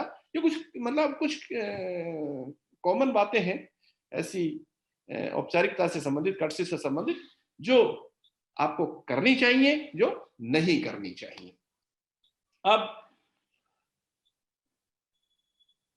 दूसरा तीसरा इस तरह से इंटरव्यू चल रहा होता है, आप अपनी बात इफेक्टिविटी के साथ कहते हुए जब पटाक्षेप होने को आता है, इंटरव्यू जब खत्म होने को आता है, तब आप उठें और फिर बोर्ड को धन्यवाद देके आप वहां से जाएं। ऐसा नहीं है कि आप उठ कमरे से बाहर आ जाएं। तो ये एक ऐसी प्रक्रिया है। अब यहां बहुत सारी चीजें हो सकती हैं, इसलिए मैं 10-20 मिनट इस बात के रखता हूं कि जिनसे मैं बात करूं उनके कोई इससे संबंधित क्वेरीज हो, कोई क्वेश्चंस हो, तो अब आप मेरे को पूछ सकते हैं।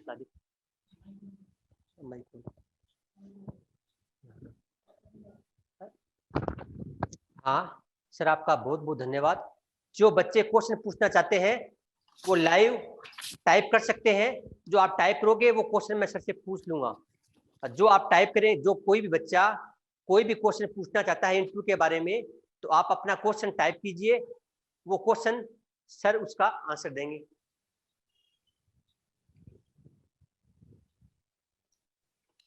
पूछे भाई।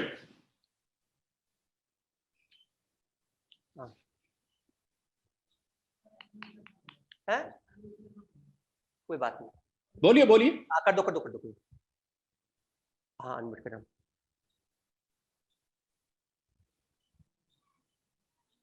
हाँ एक को कर दो। हाँ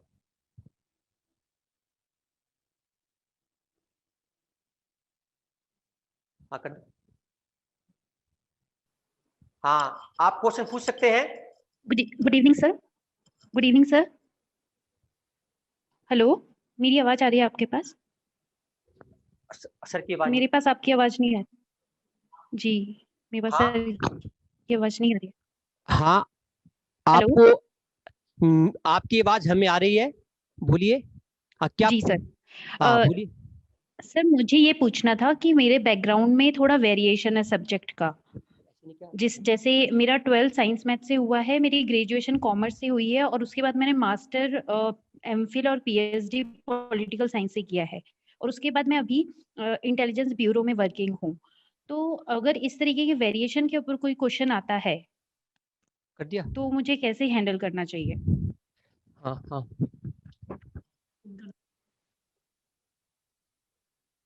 सर की मेरे पास आवाज नहीं आ रही है, आप कुछ सेटिंग हुई है ऐसी?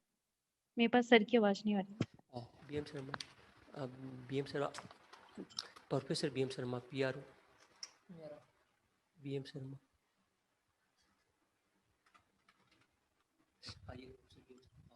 ये रहा सर एक बार आप खुद को अनम्यूट कीजिए, उसके बाद बोलिएगा, आवाज आएगी फिर। अब जी सर, अभी मेरे पास आवाज आ रही है। हाँ, जी वो सर। इन्होंने वो म्यूट कर दिया होगा। हाँ। तो देखिए क्या है कि अब आपको जैसा पता है परीक्षा की इस प्रक्रिया से आप गुजर चुके हैं। Now there is no optional paper. Optional paper तो है ही नहीं अब तो केवल आपका जो सिलेक्शन हुआ है मेंस में वो जनरल स्टडीज के 3 पेपर और लैंग्वेज पेपर से हुआ है। इसलिए आपकी साइंस की बैकग्राउंड हो, चाहे कॉमर्स की रही हो, बाद में आपने पॉलिटिकल साइंस में किया हो, तो ये तो है एजुकेशनल क्वालिफिकेशन की बात होगी। Since you are working in a intelligence bureau, जो भी आपका है उसमें आप काम कर रहे हैं, तो आपसे जो जहां आप अभी काम कर रहे हैं उसके बारे में जरूर पूछा जाएगा। शुरुआत ही उसी से होगी। आप किस पोजीशन पे हैं वहां? आप किस पोजीशन में हैं वहां? सर मैं वहाँ पे इंटेलिजेंस ऑफिसर हूँ। तो आपसे ये जरूर पूछा जाएगा कि जिस पोजीशन पे आप काम कर रही हैं उससे आप इधर क्यों आना चाहती हैं, नंबर जी 1। सर। ओके। उसका जवाब आपके पास होना चाहिए। दूसरा, सर। इस जो पद, जो आप जिस पोजीशन पे, जिस ऑफिस में अभी काम कर रही हैं, जिस पोजीशन पे काम कर रही हैं, उसके क्या काम हैं, उनकी क्या रिस्पॉन्सिबिलिटीज हैं, कैसे आप इन चीजों को करती हैं। तो बोर्ड ये जानना चाहेगा कि अभी जिस पोजीशन पे आप काम कर रही हैं उसमें आपका किस तरह का वर्किंग है, ओके। बेसिकली क्या फंक्शंस हैं, जी। और उससे आप यू आर नॉट सेटिस्फाइड तो क्यों नहीं सेटिस्फाइड, यहां क्यों आना चाहती है, यहां आना चाहती है तो उसके बारे में आपको कुछ लॉजिक आपको अपना डेवलप करना पड़ेगा कि भाई मैं इसलिए आना चाहती हूं। तो इससे संबंधित क्वेश्चन तो आपको जरूर पूछेंगे, लेकिन इससे कोई नहीं पूछेगा कि आपने बीएससी साइंस किया, सेकेंडरी, हायर सेकेंडरी, फिर आप कॉमर्स करें, इससे बोर्ड का कोई मतलब नहीं है। लेकिन हाँ, जी। पोजीशन के साथ साथ आपको ये जरूर पूछा जा सकता है कि भाई आपने, जैसे मान लीजिए कोई साइंस से संबंधित क्वेश्चन हो, तो चूंकि वो आपकी सेकेंडरी तक साइंस रही है, हायर सेकेंडरी तक, तो आपसे साइंस के बारे में कोई चीज पूछी जा सकती है। इसी तरह से जैसे आज जो कोरोना की वजह से जो स्थितियां हो गई हैं कि हमारी इकोनॉमी कैसी है, हमारा इकोनॉमिक स्टेटस कैसा है, क्योंकि कॉमर्स आपका रहा है, इसी तरह से चूंकि पॉलिटिकल साइंस में आपने किया तो पॉलिटिकल साइंस की कोई चीज पूछी जा सकती। तो सब्जेक्ट के बारे में जरूर पूछा जा सकता है, लेकिन उसके आपने अलग अलग जो फैकल्टीज जो आपने बदले की, क्यों की, ये कोई नहीं पूछेगा, उनको इससे मतलब नहीं है। लेकिन जो आपने किया वो आपको आता है कि नहीं आता है, जिससे कि आप हमारे यहाँ में, तो आप आरएस या जो भी जिस पोजीशन पे आप आए उसको आप ठीक से हैंडल कर सकती है कि नहीं कर सकती है, ये हम जानना चाहते हैं। तो अगर आपको सब्जेक्ट जिसमें आपने किया वो आता है, अब जैसे मान लीजिए पॉलिटिकल साइंस में आपने किया, तो जिस तरह की स्थिति इस समय है डेमोक्रेसी की, जिस तरह की स्थिति है फॉरेन पॉलिसी की, जिस तरह की स्थिति हमारे जो India's foreign policy, India's relations with her neighbours, पड़ोसियों के साथ कैसे संबंध है, या जी सर। पॉलिटिकल साइंस का कोई भी चीज जैसे जो अंदर आदमी बैठा है उस पर डिपेंड करता है कि वो किस फील्ड का है। तो फील्ड से क्वेश्चन तो पूछे जा सकते हैं, लेकिन ये कोई नहीं पूछेगा कि आपने बदले क्यों, ये इससे कोई मतलब नहीं है बोर्ड का। हाँ, सर मुझे जो आपने किया वो आपको आता है कि नहीं आता है, ये बोर्ड का उससे कंसर्न है।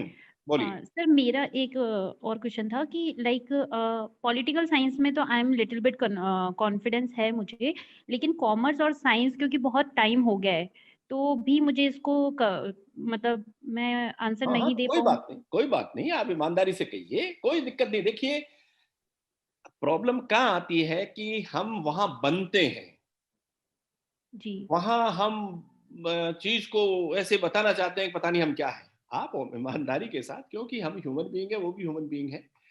अब आप कह सकते हैं साहब कि अगर साइंस में भी जो आपने किया हल्की फुल्की कोई चीज आपको आती है तो आप जरूर बताएं, जी। लेकिन आप कहें कि जैसे ऐसी चीज में उलझ जाए तो कहीं ईमानदारी के साथ। तो ईमानदारी बहुत महत्वपूर्ण है कि साहब इतना तो मुझे आता है, इतना मुझे नहीं आता, क्योंकि अब इतने साल हो गए, भूल भाल गए हैं, और चूंकि फिर पॉलिटिकल साइंस चूंकि मैंने अभी ताजा किया है तो मुझे ये चीजें ध्यान है। लेकिन हो सकता है ना पॉलिटिकल साइंस में भी बहुत सारी चीजें ऐसी हैं जो आपको नहीं आती हो, तो ईमानदारी के साथ कहिए ये आता है, हाँ ये सर। नहीं आता है, ईमानदारी जी से सर। बात करिए। क्योंकि वहां वो सब व्यक्ति सब जानते हैं, सब इसी प्रोसेस से गुजरे हुए हैं, उनको भी पता है कि आते आते जो कोई चीज आती है वो भी वहां भूल भाल जाते हैं। जी सर। तो इसलिए जी सर। इसमें कहीं कोई बनावटीपन की आवश्यकता नहीं है, डरने की आवश्यकता नहीं है, बिल्कुल औपचारिक रूप से अपनी बात ईमानदारी जी से सर। कहिए। अगले ओके सर। प्रतिभागी थैंक यू अगले वेरी मच सर। प्रतिभागी है Bharat Sharma thank you very much. Hanumangarh से। भारत शर्मा हनुमानगढ़ से।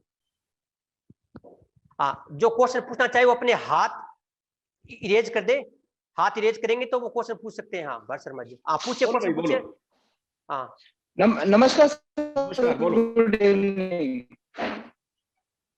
सर मैं पूछना चाह रहा था कि मैंने लॉ 2015 में मेरा आरएस की प्रिपरेशन में लगा हूँ पिछले 4 साल से। तो सर मेरा क्वेश्चन ये था कि मुझे आवाज नहीं आ रही थोड़ा सर साफ मेरी? बोले, आवाज नहीं आ रही है।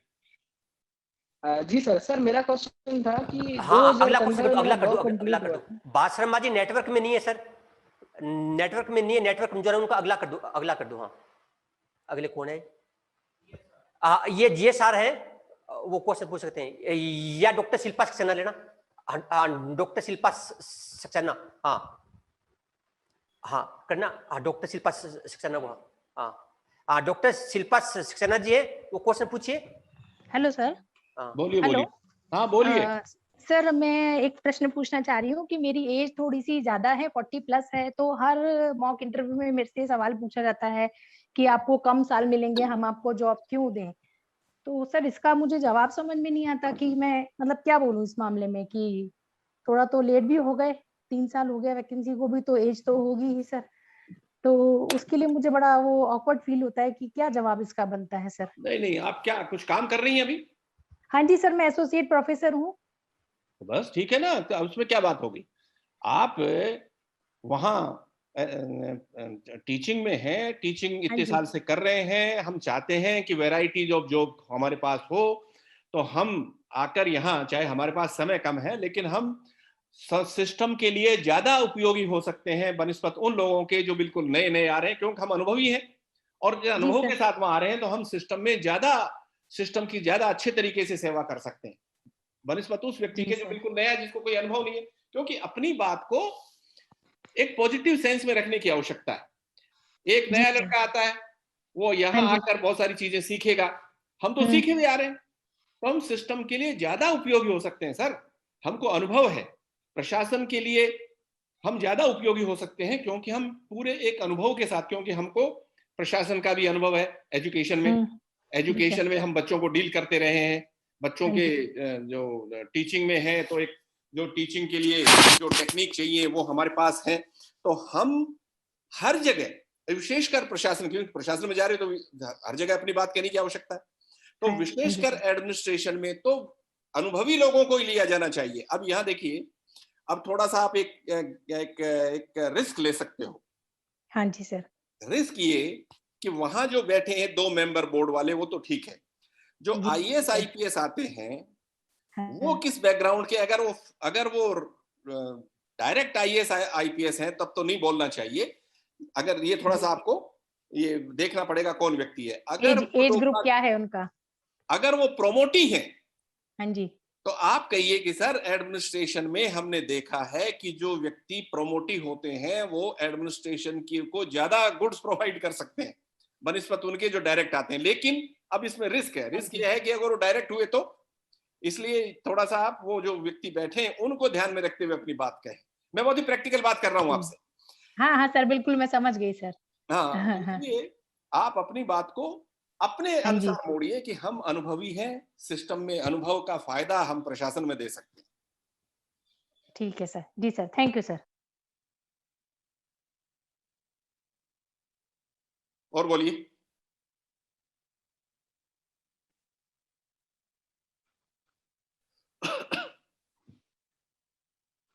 ये Monika ji. Good evening, sir. Good evening. Sir, I'm working as a manager in Reserve Bank of India, and I am a aspirant of RAS. I really don't know how to transition from RBI to RAS. अब ये तो आपको सोचना पड़ेगा बेटा। You will have to prepare a reply कि since you are working in RBI at a very higher position as manager, and how you can be useful for the administrative services and especially for Rajasthan administrative services. So you will have to prepare a convincing reply. उसके लिए आपको देखना पड़ेगा, क्योंकि ये बहुत ही personal चीजें होती हैं। In my opinion, already you are at a very good place. Why are you thinking in terms of RAS? Sir, basically, I'm from Rajasthan, so definitely I want to move back to Rajasthan, and along with that, of course, I want to work for my state, for my city. तो यही कह दीजिए, यही कह दीजिए।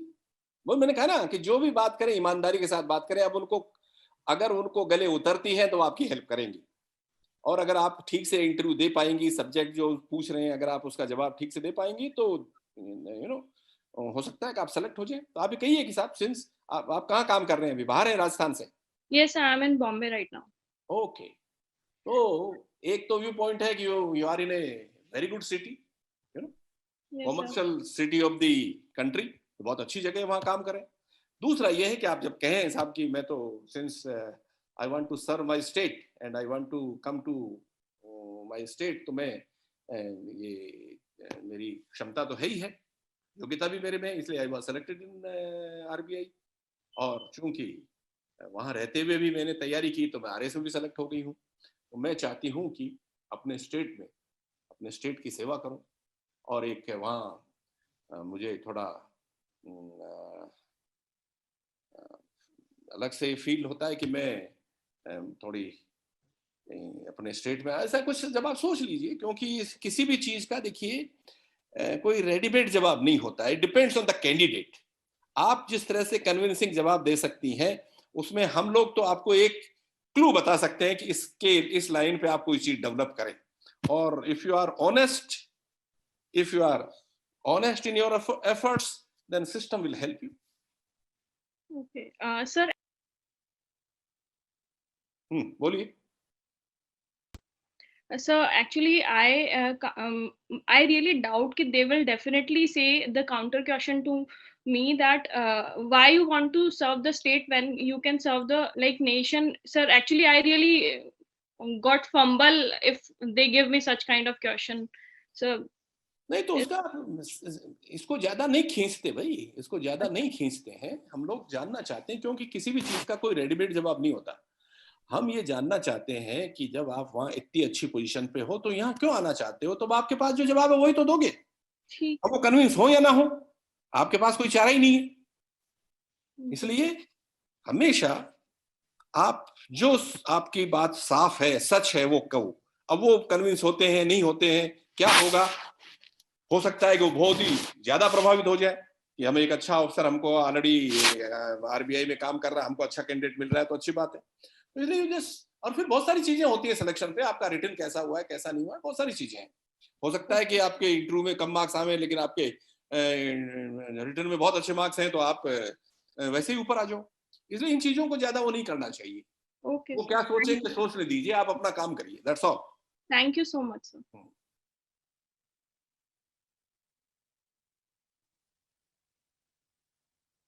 बोलिए भाई, बोलिए। और कोई है? सर, हेलो, नमस्ते सर।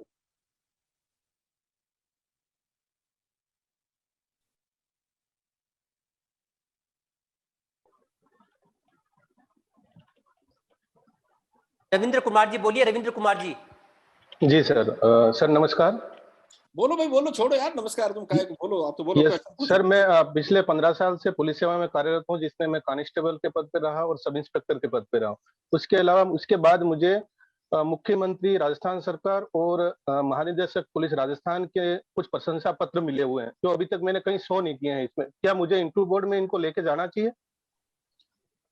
इंटरव्यू बोर्ड में मतलब आपके उसमें लिखे होंगे ना, अपने आपका जो फॉर्म ऑफ फिलअप करते हैं उसमें भरा होगा ना इन चीजों को कि मुझे ये मेडल मिला है, ये मेडल मिला है। नहीं सर, ये उसमें फॉर्म में नहीं भरे थे सर, उसमें कोई ऑप्शन नहीं दे रखा था। ये प्रशंसा पत्र मिले हुए थे सर, काफी मिले हुए थे, उनको साथ में ले तो जाऊं? ये बता दीजिए, कोई बुराई नहीं है। जो आपने अचीव किया है उसको जरूर बताना चाहिए, कोई खास बात नहीं, बताना चाहिए वहाँ। लेकिन मौका ढूंढिए कि किस मौके पर आप इस तरह की बात करेंगे। Yes sir, yes sir. Shakti Singh Shekhawat, Shakti Singh Shekhawat नीचे, जस्ट नीचे, शक्ति सिंह शेखावत। हाँ बोलिए Shakti Singh ji, Shekhawat ji. Good evening sir. Good evening. बोलिए सर, मैं इंडियन एयरफोर्स में हूँ सर अभी। और तो मेरे से ये क्वेश्चन हर मौके में पूछा जाता है कि देश सेवा सर्वोत्कृष्ट सेवा है, फिर आप आरएस क्यों बनना चाहते हो? तो यहाँ जो आ रहे हैं वो देश सेवा नहीं है क्या?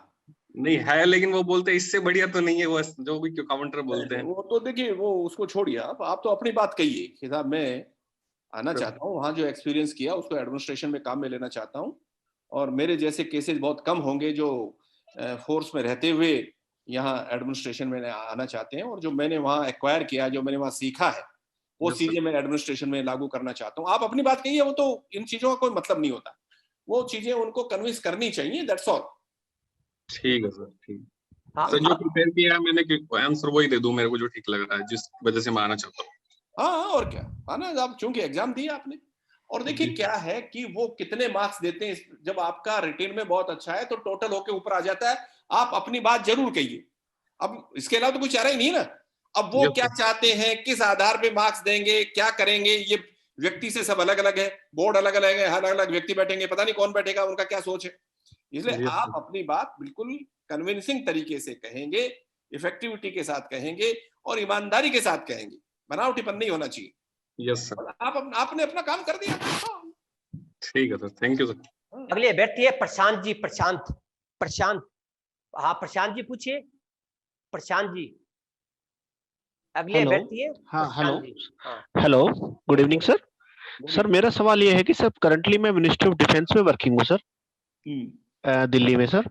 And sir hello, and sir मेरा इसमें ये है कि एक्चुअली जब ऐसे समय में जब बेरोजगारी बहुत बढ़ रही है, एंड हमसे पूछ सकते हैं कि जब आप ऑलरेडी इतनी अच्छी पोजीशन पे हैं तो आप क्यों जॉब को स्विच कर रहे हैं, क्यों किसी बेरोजगार के पोस्ट को आप, मतलब इस तरह से वो ये जो मैंने अभी जवाब दिया है, क्योंकि कोई रेडीमेड जवाब नहीं होता है। आप कहिए कि मैं आना चाहता हूँ, स्टेट को सर्विस करना चाहता हूँ। बेरोजगारी का मतलब थोड़ी, सर्विस का मतलब केवल बेरोजगारी दूर करना थोड़ी, कि मैं बाबू बन गया तो कोई और प्रयास नहीं करूंगा। मेरा इंटरेस्ट है, क्योंकि मेरा प्रयास था कि एक जॉब मुझे मिल गया। अब उस जॉब के बाद मैं ये चाहता हूं कि एडमिनिस्ट्रेटिव सर्विसेज में अपने स्टेट में आके सर्व करूं, तो मुझे मेरी इच्छा है, ये मैं चाहता हूं। अब वो कहे साहब ऐसा नहीं है, ऐसा नहीं सर, ऐसा मेरा सोच है, आप माफ करिएगा कि मैं ऐसा मानता हूं, ऐसा चाहता हूं। आपका आशीर्वाद मिलना चाहिए, बस एक ह्यूमन, एक हम्बल तरीके से अपनी बात कहिए, that's all. Okay sir, thank you sir. कोई रेडीमेड जवाब नहीं होता बेटा सर। और जैसे मैंने कहा कि हर व्यक्ति का सोच अलग अलग है। अब तो बोर्ड, कौन बोर्ड में है कौन नहीं है, उनका क्या सोच है वो तो हमको क्या पता। आप अपनी तरफ से एक मेंटली आप तैयार रहिए कि साहब मैं डिफेंस में रहते हुए, क्योंकि उस समय मुझे कुछ भी जॉब चाहिए था तो मैं चला गया, और ये मेरा बहुत अच्छा जॉब भी है, लेकिन मैं मेरी बड़ी अंदर से एक इच्छा है कि मैं प्रशासनिक सेवाओं में अपने स्टेट की सेवा करूं, दैट्स ऑल। ज्यादा नहीं खींचते, और फिर उस डिपेंड करता है साहब ये सब चीजें। उनका कोई जवाब, मतलब वो आपको ही उसका जवाब देना पड़ेगा सोच साच के।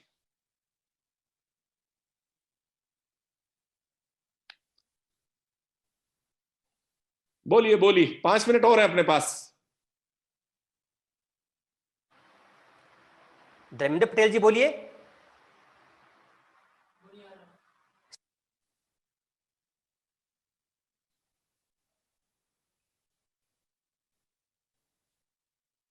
ठीक है, मैं इसको कंक्लूड कर रहा हूं। तो देखिए क्या है कि ये जो क्वेश्चंस उभर के आए हैं, उनसे ऐसा लगा कि हमारे बहुत सारे साथी बहुत अनुभवी हैं, अलग अलग जगह काम कर रहे हैं, बहुत अच्छी बात है। तो आप जब इस तरह के क्वेश्चन पूछे जाए कि आप यहाँ ऑलरेडी काम कर रहे हैं, इस अच्छी पोजीशन पे काम कर रहे हैं, आप डिफेंस में हैं, आप एयरफोर्स में हैं, आप आरबीआई में हैं, आप एसोसिएट प्रोफेसर हैं, अलग अलग पोजीशंस पे आप हैं, बहुत अच्छी बात है। लेकिन आप ये कहिए कि साहब मैं हूं, इस अनुभव के साथ मैं प्रशासनिक सेवा में आना चाहता हूं, और मैं समझता हूं कि मेरा ये अनुभव प्रशासनिक सेवाओं में, राज्य की सेवा में बहुत अच्छा साबित होगा। इसलिए ये मेरी रुचि है एडमिनिस्ट्रेटिव सर्विसेज में आने की, क्योंकि यहाँ तो मैं एक ही फील्ड में काम करता हूँ, वहां आकर मैं सेवा के जो अलग अलग क्षेत्र हैं उनमें अपनी योग्यता के आधार पे, अपने अनुभव के आधार पे मैं योगदान दे सकता हूँ, राज्य की सेवा कर सकता हूँ। इसलिए मैं इन सेवाओं के लिए मैं अपना एक मानस बनाया सर। आपका आशीर्वाद, मतलब हम्बल तरीके से बात करिए, आपका आशीर्वाद मिलना चाहिए सर। अब वो ठीक है, वो क्या सोचते हैं क्या नहीं सोचते हैं, आपने अपनी बात एक कन्विंसिंग तरीके से कहनी है। हाँ सर, एक लास्ट क्वेश्चन मेरी ओर से। आप सर इंडिया के स्थानीय प्रशासन के एक बहुत बड़े विद्वान हैं, तो कोई व्यक्ति कोई किसी से प्रश्न पूछे भी, आप एसडीएम या किसी अधिकारी के रूप में स्थानीय प्रशासन में क्या चेंज करना चाहते हो, तो कोई 2 या 3 चेंज बताइए जिससे कि उनको सर बेनिफिट हो स्थानीय प्रशासन में सर। देखिए जहां तक एरियाज का सवाल है ना, जैसे स्थानीय प्रशासन तो एक हो गया, चाहे हम उसकी अर्बन लोकल बॉडीज की बात करें, चाहे हम उसमें रूरल एडमिनिस्ट्रेशन लोकल बॉडीज की बात करें। मतलब एरियाज इतने हैं दोस्तों, उन एरियाज को लोकल बॉडीज के तो चूंकि आपने बात की इसलिए मैं करूंगा ही करूंगा, लेकिन आज वो ऑप्शनल पेपर्स का जमाना खत्म हो गया। हालांकि कुछ लोग बाग हो सकते हैं कि आपसे पूछें कि बीए में आपने क्या पेपर थे, बीएससी में क्या थे, या बीकॉम में क्या थे, या आपने पीजी किस में किया है, वो पूछें, उसके बारे में थोड़े क्वेश्चन आ सकते हैं। अन्यथा क्योंकि ये सब चीजें तो आपको लिखित में पूछ ली गई है, वो आप उसमें अपनी योग्यता साबित कर चुके हैं। लेकिन कुछ जनरल चीजें हैं, जैसे जब हम इंडियन पॉलिटी की बात करते हैं तो इंडियन पॉलिटी में हमारा नेशनल मूवमेंट है, कॉन्स्टिट्यूशनल डेवलपमेंट है, making of the Indian constitution है, प्रैक्टिस ऑफ इंडियन कॉन्स्टिट्यूशन है, इसी तरह से कुछ साइंस, इसी तरह से मेडिकल, इसी तरह से फॉरेन पॉलिसी, इसी तरह से इंटरनेशनल रिलेशंस। और कोविड ने इतने सारे क्वेश्चंस हमको दे दिए हैं। इस कोविड की वजह से दुनिया में हर क्षेत्र में Covid and society, Covid and politics, Covid and economy, Covid and culture, Covid and unemployment, तो बहुत सारे एरियाज इस कोविड की वजह से आ गए हैं। तो कोविड पे आपको बहुत सारे क्वेश्चंस पूछे जाएंगे। अब रहा लोकल बॉडीज का, तो लोकल बॉडीज एक बहुत ही महत्वपूर्ण एस्पेक्ट इस रूप में है कि भाई देखो, हमारे यहाँ लोकल बॉडीज का इतिहास क्या रहा। प्राचीन भारत में कौटिल्य के समय और कौटिल्य के बाद, चाहे मौर्य काल की बात करें और चाहे बाद में हम मिडिल एज की बात करें, एंशिएंट इंडिया में गुप्ता काल की बात करें, और चाहे उसके बाद हम मिडिल एज की बात करें, और चाहे मॉडर्न एज की बात करें, हमारे यहाँ लोकल बॉडीज बहुत शक्तिशाली रही हैं, बहुत महत्वपूर्ण रही हैं। और स्वतंत्रता के बाद, स्वतंत्रता के दौरान ही हम लोगों ने ये मान लिया था कि हमको, हमारे यहाँ जैसे गांधी डेमोक्रेसी, उसकी डेमोक्रेटिक डिसेंट्रलाइजेशन की बात करते हैं, गांधी, जयप्रकाश नारायण पार्टीलेस डेमोक्रेसी की बात करते हैं, ये लोग बाग ऑर्सनिक सर्किल की बात करते हैं। आपने आप सुनो, महासागरीय वृत्त की, समुद्र में तालाब में कंकर फेंकिए, छोटा सर्किल बनता है, फिर बड़ा बनता है, फिर बड़ा बनता है, फिर बड़ा बनता है। इसी तरह से लोकल बॉडीज भी हैं कि पहले आप पंचायत, ग्राम सभा की बात करें, ग्राम सभा से पंचायत की बात करें, फिर पंचायत समिति की बात करें, फिर जिला परिषद की बात करें, फिर स्टेट असेंबली की बात करें, फिर पार्लियामेंट की बात करें। तो ये जो सभी जो हैं लोकल बॉडीज से लेकर संसद तक, ये डिसेंट्रलाइजेशन का एक तरीका है। फिर हम इंडिया में आर्टिकल 40 में हमने पंचायत राज को डाला, फिर हम कम्युनिटी डेवलपमेंट लेके आए, फिर 1959 में हम पंचायत राज को लेके लाडनू फाडनू आपका नागौर फागो, फिर उसके बाद अशोक मेहता कमेटी आई, फिर उसके बाद जीवी की राव आई, और फिर उसके बाद एक प्रोसेस, फिर एलएम सिंघवी कमेटी आई, फिर 73-74 आया। ये जो प्रयास चला, अब यहाँ अगर आपने एक किताब पढ़ी है हमारी, हमने इसमें बहुत विस्तार से लिखा है। हमने लिखा है कि आप, जैसे हमारे यहाँ एक डिबेट हो सकती है इस पे, पहले ये जब हमारी किताब आई तो इस पे बहुत सारी डिबेट हुई और बहुत सारे क्वेश्चंस यूपीएससी में हम लोगों ने रिटन में पूछा और इंटरव्यू में भी ये बहुत सारी चीजें आई कि हमने एक नया कंसेप्ट दिया। और वो नया कंसेप्ट है दोस्तों कि आप एक नई गवर्नमेंट तैयार करिए। आप जिसको लोकल सेल्फ गवर्नमेंट कहते हो, ये लोकल सेल्फ गवर्नमेंट नहीं है, these are local bodies. Because government तो वो होती है जो कुछ क्षेत्रों में ऑटोनोमस हो, जिसको कानून बनाने का अधिकार हो, जिसको कानून बनाने का, लागू करने का अधिकार हो, जैसे हमारी स्टेट असेंबली, ऐसे ही हमारी पार्लियामेंट। तो लोकल जो गवर्नमेंट जिसको आप कहते हो, जिसको लोकल सेल्फ गवर्नमेंट कहते हो, वो तो स्टेट पे डिपेंड करती है, वो तो सेंटर पे डिपेंड करती है कि इनको पैसा भी वहां से मिले, इनके क्या काम होंगे, ये स्टेट डिसाइड करता है, क्योंकि लोकल लिस्ट का विषय है। तो कुछ ऐसे विषय होने चाहिए जिनको हम लोकल इंपॉर्टेंस के सब्जेक्ट कह सकते हैं, 5-7 सब्जेक्ट। वो एक डिस्ट्रिक्ट गवर्नमेंट बनाइए आप, एक डिस्ट्रिक्ट गवर्नमेंट बननी चाहिए। मेरी किताब का नाम है डिस्ट्रिक्ट गवर्नमेंट इन इंडिया, भारत में जिला सरकार, कि there must be 3 tier of government. अभी तो 2 टियर है गवर्नमेंट के, सेंट्रल गवर्नमेंट और स्टेट गवर्नमेंट। इसी तरह से एक लोकल गवर्नमेंट का एक इश्यू लाइए, उसको एक इंडिपेंडेंट गवर्नमेंट बनाइए, चाहे उसको आप 5 विषय दो, लेकिन उन 5 विषयों में कानून बनाने का अधिकार उस गवर्नमेंट को होना चाहिए। तो आप इसको लोकल गवर्नमेंट कहो, चाहे आप इसको डिस्ट्रिक्ट गवर्नमेंट, मैंने इसको टर्म दिया डिस्ट्रिक्ट गवर्नमेंट। और मैं यहाँ जिस चीज से प्रभावित हुआ उस समय वो था, एक तो अशोक मेहता कमेटी बनी जिसका मैंने अभी नाम लिया, 1977 में कमेटी बनी, 78 में इसकी रिपोर्ट आई। अशोक मेहता कमेटी में एक मेंबर थे, आप लोग सुन रहे हैं ध्यान से? तो हाँ, आपकी आवाज नहीं आ रही मुझे। हाँ सुन रहे हैं सर, बच्चे सुन रहे हैं सर, बिल्कुल सुन रहे हैं ना? हाँ बिल्कुल सुन रहे हैं सर। तो अशोक मेहता कमेटी में एक मेंबर थे नंबूद्रीपाद, EMS नंबूद्रीपाद, केरला से। उन्होंने अशोक मेहता कमेटी से सहमति नहीं जताई, उन्होंने अपनी विमत दी, नोट ऑफ डिसेंट दिया कि मैं इसे एग्री नहीं करता हूं। और उन्होंने कहा कि जिस तरह से हमारे यहाँ स्टेट गवर्नमेंट एक इंडिपेंडेंट गवर्नमेंट है कुछ विषयों में, 66 सब्जेक्ट्स में, उसी तरह से we must have third tier of government that should be known as local government. एक लोकल गवर्नमेंट बनाइए, ये नंबूद्रीपाद का कहना था। तो मैंने वो चूंकि विस्तार से रिपोर्ट पढ़ी, इसलिए एक तो मेरे पे इंपैक्ट था नंबूद्रीपाद का, और दूसरा था लोहिया कहते हैं, चौखंबा प्रशासन की बात करते हैं लोहिया, कि 4 स्तर होने चाहिए, एक गांव का, एक तहसील का, एक स्टेट का और एक सेंटर का। तो जो चौखंबा, जो चौथा स्तर है शासन प्रशासन का, वो कुछ मामलों में इंडिपेंडेंट होना चाहिए।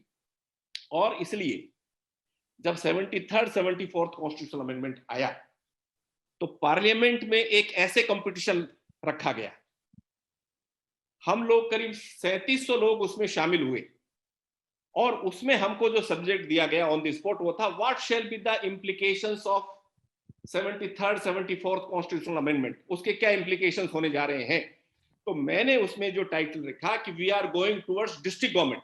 ये जो 73rd में आपने ध्यान है 29 सब्जेक्ट्स 11वीं अनुसूची में रखे गए हैं, 18 सब्जेक्ट रखे गए हैं 12वीं अनुसूची में। तो मेरा ये कहना था, उसमें ये आग्रह था कि ये जो 29 विषय पंचायतों को और 18 विषय आपने नगर पालिकाओं को दिए हैं, इनको आप 11वीं और 12वीं अनुसूची से निकालकर 7वीं अनुसूची में ले आए। आपको ध्यान है कि हमारे यहाँ हमने कहीं नहीं लिखा कि वी आर फेडरल गवर्नमेंट। हमारे यहाँ फेडरल गवर्नमेंट है प्रैक्टिस में, कहाँ है?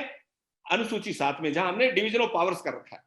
ये 97 सब्जेक्ट हैं सेंटर के, फिर स्टेट के इनिशियली 66 जो आजकल 62 हो गए। तो डिवीजन ऑफ पावर्स हमने किया, वहीं पर जो पंचायतों को आप जो 29 दे रखे हैं, 18 दे रखे हैं, उनको यहां इसमें डाल दीजिए 7th शेड्यूल में।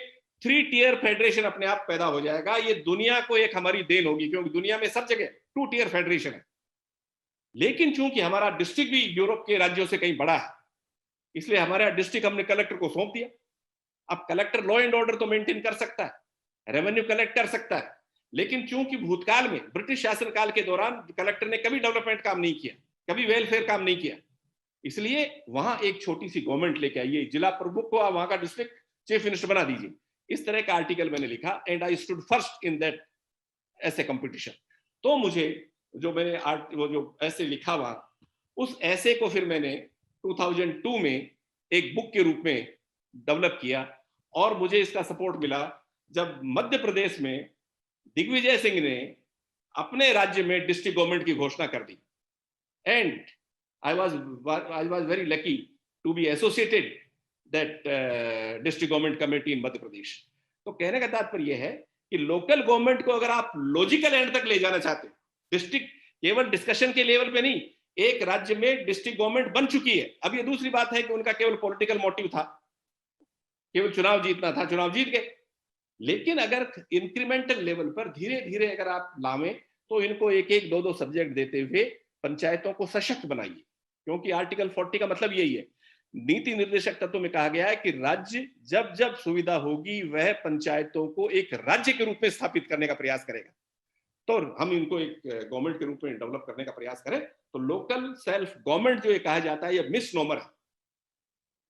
कहाँ है गवर्नमेंट? ये दुनिया को कहते हैं गांव की सरकार और शहर की सरकार, ये केवल पॉलिटिकल गिमिक है। अगर बनाना चाहते हैं तो इनको अधिकार दीजिए। अभी ये तो केवल राज्यों की दया पर निर्भर है, पैसा ही इनको वहां से मिलता है।